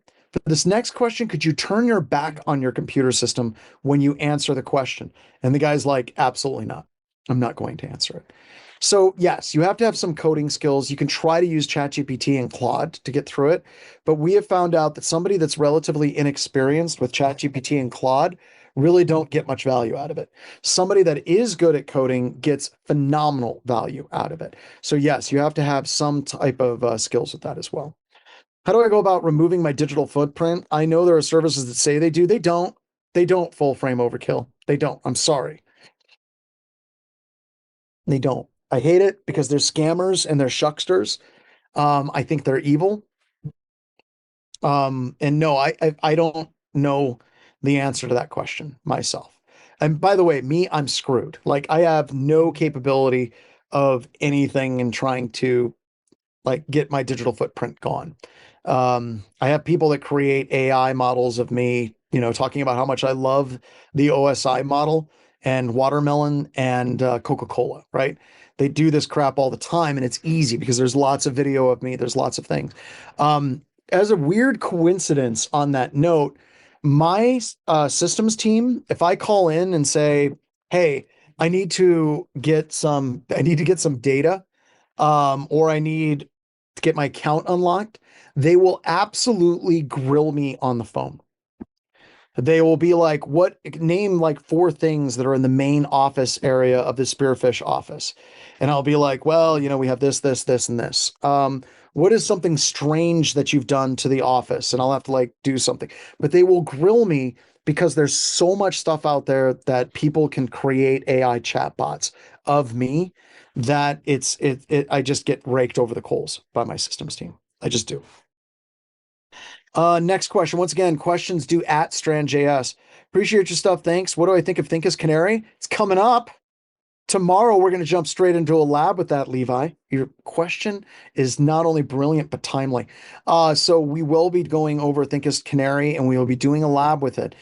Huge fan of Thinkest, huge fan of Haroon Mir. And one of the reasons why, I just want to put this out there, is I love Haroon because at Canary, they release so many open source and free things, and they've never taken VC funding. And that always creates a very special place in my heart. Every time. How critical are TLS fingerprinting, JRM accuracy, and honeypots? If an actor is doing lateral movement, can passively fingerprint that, create a fake domain controller, has the wrong TLS SAC. Have they learned that where my tripwires are? Probably not. I got to be honest, a lot of stuff associated with TLS, SSL fingerprinting is interesting, but actually utilizing it for a specific attack is far more difficult than people know it is. This is one of those things that the crypto people at RSA get really worked up about, but honestly, like real world attacks, we just don't see it. The vulnerabilities that we've seen that involve TLS SSL, a lot of them would be like proxying issues where it bleeds internal host names. That's not even a critical finding. That would just be like an informational most of the time. However, ones that were critical is there was a vulnerability in the libraries that were in OpenSSL where the pseudo-random number generator was somehow screwed with, and the amount of key entropy dropped dramatically, so you could easily decrypt SSH and TLS traffic. That's about 10 years ago. There's also Oracle padding attacks, some of those. If somebody's using TLS SSL and they're using AES using electronic codebook mode, there's some security vulnerabilities around that because it's using the same key. But by and large, a lot of those crypto analysis vulnerabilities are far more just academic than they are actual applicable.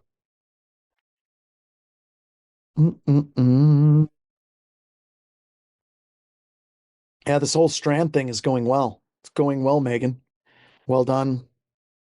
Yeah. Oh, by the way, Systems has Amazing. locked me out. Brian, what the hell was I doing? I did something that freaked out Systems. Oh crap! I remember. We were creating labs for Patterson Cake's workshop.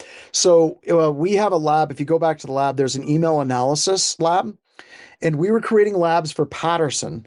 And in that document where I wrote out like what the lab was going to entail, I had a link in that document to a malicious email file for the students to do analysis on. And I shared it with him through Microsoft Office and Word. So as soon as he gets it, he tries to open that file. Microsoft throws all kinds of alerts and says, this is malicious because it looked at the link, tracked the link back, saw that there was an email file that was malicious, reversed that email file, and locked, like he couldn't get to the document.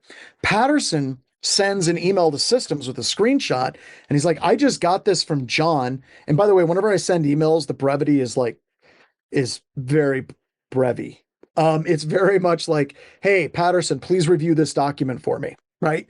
And so he sends it to Systems. Owen, one of our systems administrators, tries calling me twice.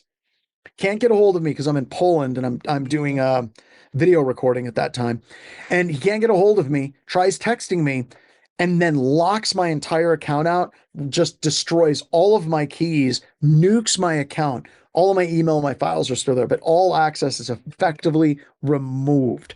And then I called Owen, and I had to talk to Owen for half an hour before he would allow me to get my account unlocked. So, by the way, he got a kudos for that, and he got rewarded for that. If I didn't respond fast enough, there was weird shenanigans happening. Absolutely nuke the system and lock it out. All right.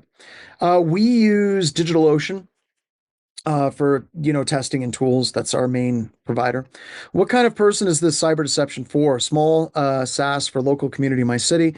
Anybody, right? Like any of these things you can deploy as like an MSP, MSSP, all the way up to full-on crazy enterprises. Really, I'm just giving you ingredients. You got to put them together and create crazy, crazy things. Would you or a member of your team be able to reference study resources prepared for a satellite hacking class? I don't know what you're talking about there. You'd have to shoot me an email. I don't know if you're looking to work on the satellite hacking class or you have a satellite hacking class. Are they asking about like the satellite hacking course or are they writing one? Creating, and then they want to get prepared for it, maybe? Clarify, would you? Yeah, just give some clarification. Okay, the last slide I saw for sure was slide 154, and we did not get into Tor. So I would say 154 is where we're going to be stopped, and we're going to start up tomorrow. It's this one right here, this right. slide. So that's where I'll start for the bingo tomorrow. Oh my gosh, we're doing bingo. All right. We got Don't Strand so close to me. I'm surprised we don't have Strand and Deliver. All right. Is it we hard have Strand by me? That one was a good one. I like that one.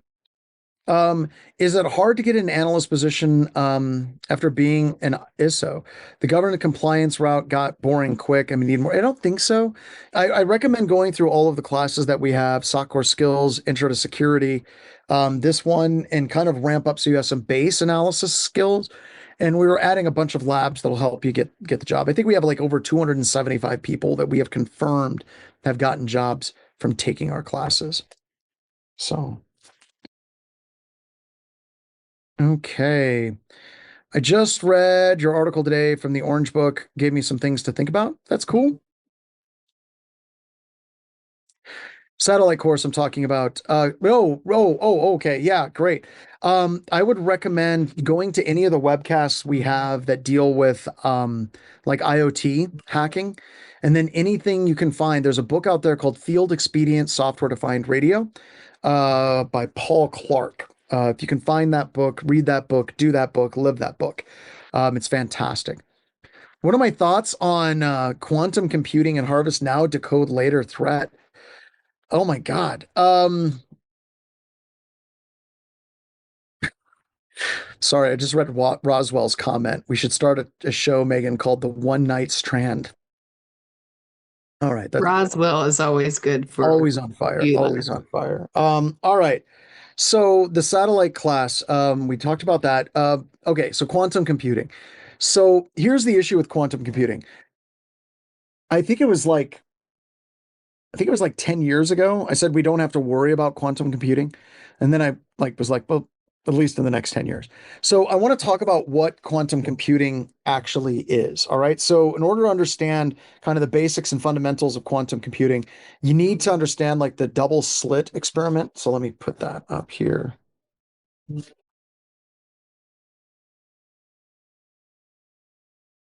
this becomes really important here in just a little bit. But the point is that this experiment broke physics. In fact, it actually broke Albert Einstein into tiny little pieces because he didn't believe it. Like his whole thing was God doesn't play a game or doesn't play dice with the universe, which it turns out he totally does. He does totally play dice with the universe. In fact, that's literally how everything works. And I'll talk about that here in a couple of seconds.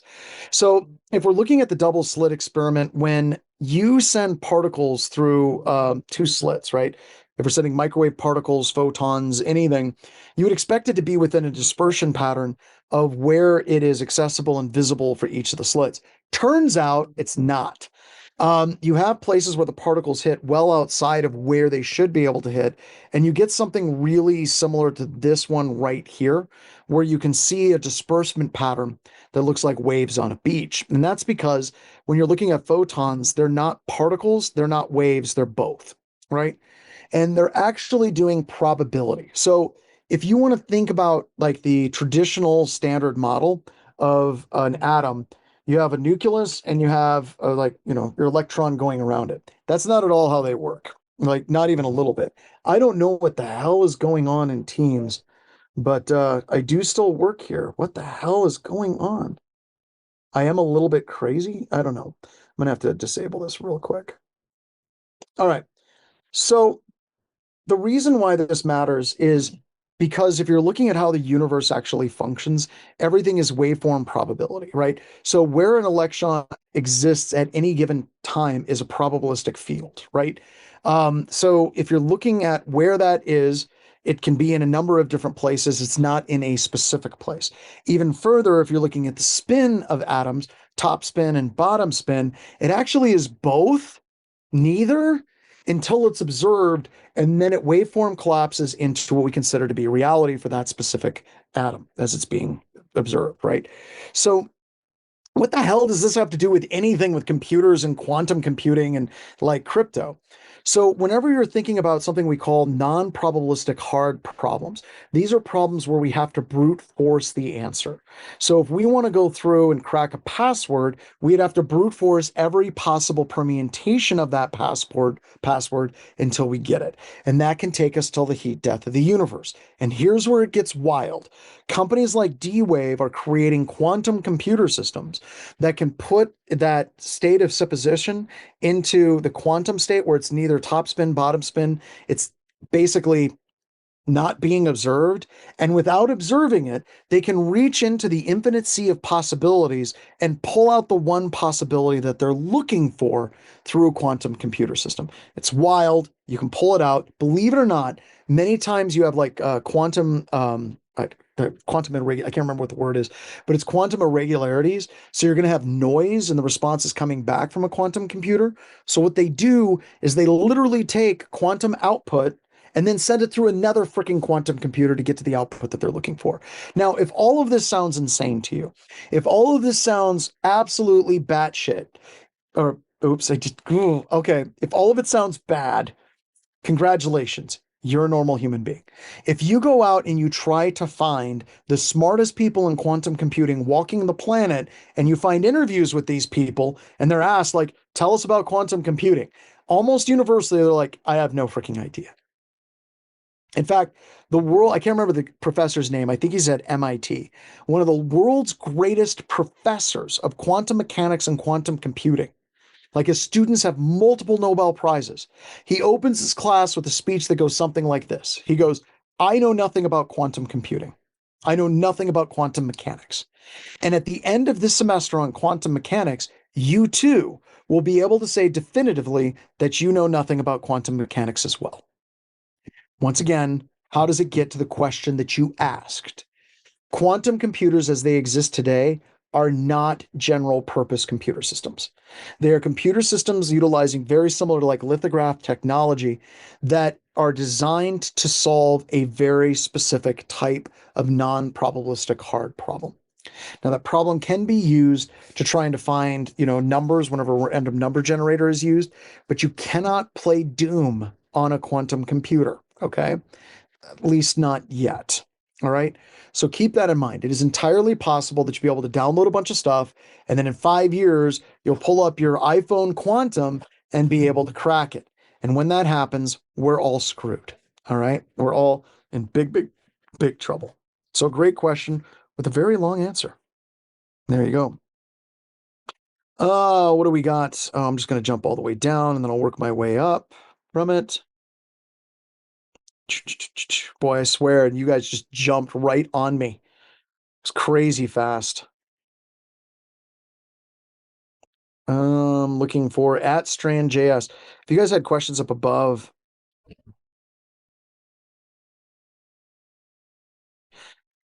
how do I approach my own continuing education and stay up to speed? One of the things that I do is I drink a lot of low sodium V8.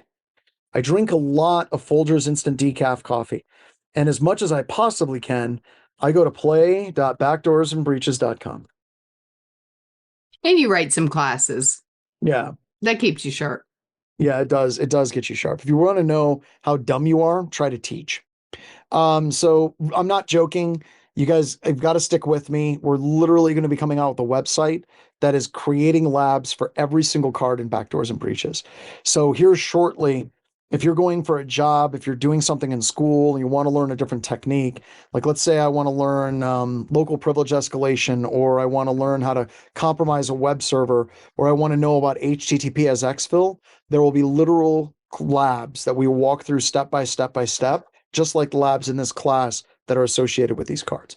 The Fleet of Flying Monkeys is working on it, and you'll be able to be part of that as well. What else do we have? All right, keep those questions coming. Did I finally exhaust them, Megan? I feel like I pushed them too far. No, I think that everybody's trying to get their Strand. Oh, that's where we got stuck. And that Yes, gear, we I did. think, But it's just, it's just hilarious. It's just our students have got to be the most clever, funny group of any classes. I'm telling you. I blame crippling ADHD. I think, yeah. So Yeah, yeah, we're all on the same wavelength. what we got here? When will Backdoors and Breaches competitive multiplayer be edition online? Just so happens that we hired a developer to start working on it last Monday. And he's working on first creating a database of all the competitive cards and the actions of those cards. So coming up here. Will we ever get to Mars? We already did. I mean, not humans. Why would you want to go to Mars? Humans aren't built for that stuff. Stay out of space. That stuff's dangerous. How do you recommend standing out in the cyber landscape? I would recommend coding, writing code, getting it up on GitHub, doing webcasts. Like it's just kind of how it works, right? I think I had seen a question before. Somebody asked a coding question, like, where's the best place to learn coding? I really like the Code Academy, Learn Code Online. There's a ton of different resources. Honestly, I think you need to find somebody on YouTube that you resonate with and then just take everything from that person. I think that's the right thing to do.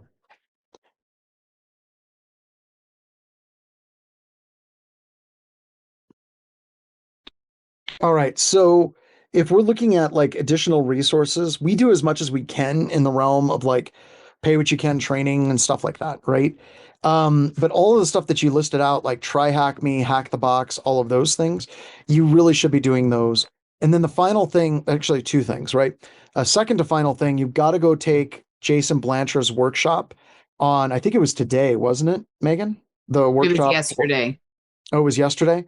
You've got to go back and watch the recording of that because it's phenomenal and it'll fundamentally change the way you look at job hunting. And number two, the final thing on it, the job market sucks, right? It is really quite bad right now. And I'm hoping that it gets better soon. Right. How that energy level on decaf? I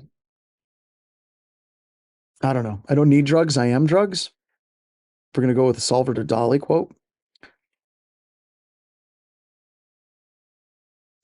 Are you developing any classes for CIO or executives on the business side? I am. Do you want to see it?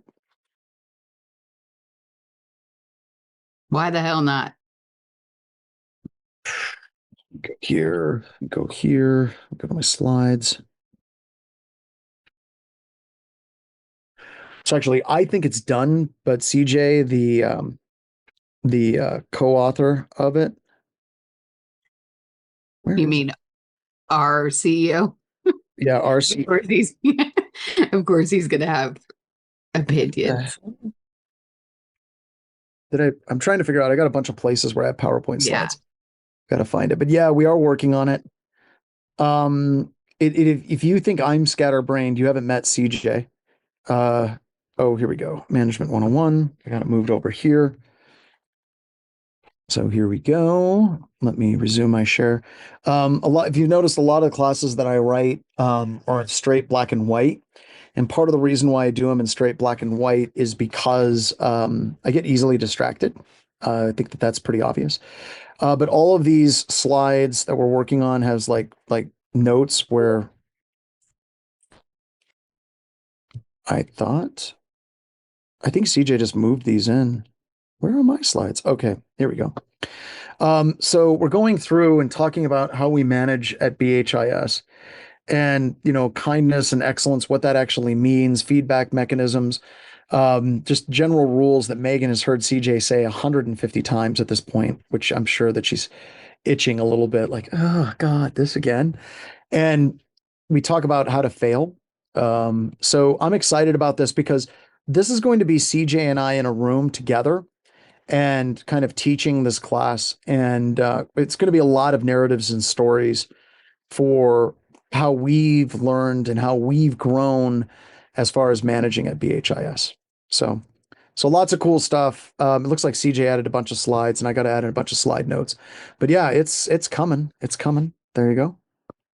Is it going to be called Management 101 or is it going to be I don't like know the what we're going to security call it. leadership and Probably compliance? Infosec leadership and management, Yeah. something Okay. lame. So with that, do you think that would be kind of like just how people manage or helping people prepare for like, say, a CISSP? Oh no, it's more like how people manage. It's not Okay. going through All right. It's not any sort of cert. No, prep. it's not like Okay. that. Yeah. Kind of like Okay. the retired management class that we had. Here. Yeah. Security leadership. Spider 1100 brought up, should data centers be under the ocean to reduce environmental impact? That's interesting. I don't think so, not yet. I mean, we should just put them up in the Arctic, but the Microsoft did a study on this, and it turns out that salt water is incredibly dangerous to electronics, and the ocean is constantly trying to kill you and fry your electronics. So just dropping things in the ocean, not real great. Not real great for heat management. But we still put it in the future is coming. We do have a section where they have a data farm that's in the ocean, in the Arctic. What's a starting point to share this kind of knowledge to a group of college students? I want to volunteer to help my professor at the same time building my experience. This is easy. Do a brown bag and start doing like a weekly lab. Just go through the labs in this class and start teaching people the labs that are the most applicable to day-to-day stuff. Everybody has access, not even people, not just people that take the class, has access to GitLab. Yeah, I was told the Wild West Hacking Fest Deadwood that they took some snark out of the new editions of Backdoors and Breaches. And I got to be honest, I was kind of pissed about that. Okay. Now their logic behind it was this, and I don't know. I had a couple of things that happened that kind of hurt me a little bit, and that was one of them. It's probably the only time that Deb has hurt me. First and foremost, I had the DLP card, and it's like DLP is deployed. Nothing happens in your environment at all because DLP has never stopped a legit hacker, and it never will. Right? All right, that's snarky, right? The problem was there's a number of vendors that have products that are DLP products as part of their portfolio. And a lot of those vendors were basically like, I don't know how I feel about sponsoring Wild West Hacking Fest when you guys have an active card crapping on data loss prevention. My response was, F them. That was a long conversation. And granted, I can basically say this is what we're going to do, this is what we're not going to do. But at some point, you got to kind of follow the lead of the people that are hearing stuff on the street. The other thing that happened, Megan, did I tell you about the anarchy thing today? No. So we're creating this documentary that's the history of hacking. And it's called Hack Aware. So hack A and then where on the other side. And they were coming up with logos for it. And they had like the standard technical logos, the anti-siphon logo for the A and all of that stuff. And that's fine. But they had one that was an anarchy symbol, like, the old school punk rock anarchy symbol. I'm like, that's the one. That's the one. That's it. Yes, the anarchy symbol. And it turned into a conversation of, do we want it to be that edgy? It might turn some people off. And my take is, I just don't. And no, Erica being Erica and being awesome, she's like, let's try to do both, and then we can kind of switch them out as we need, and we can do this stuff. But there's some of that stuff where it's like, growing up is hard. I'm just going to say Yeah. growing up is hard. Yeah. What tips can you give for cyber teams trying to influence secure changes, but leadership is also a roadblock? This one's also easy. I talked about the brown bags. So here's the problem, NQZTR, which I cannot pronounce because I need a vowel. When you're looking at trying to like influence people, right? You can go to like, what's that guy's name? The a-hole that's like how to like pick up women. You can go to classes on how to influence people by basically being a skeevy piece of crap. The other thing that you can do is you can start being that person that is the touchstone of computer security in your organization. So I recommend doing brown bag sessions where you're going to talk about protecting kids at home.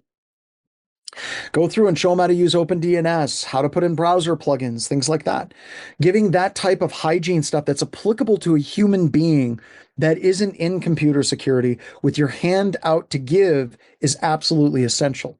Now, how does that tie into leadership?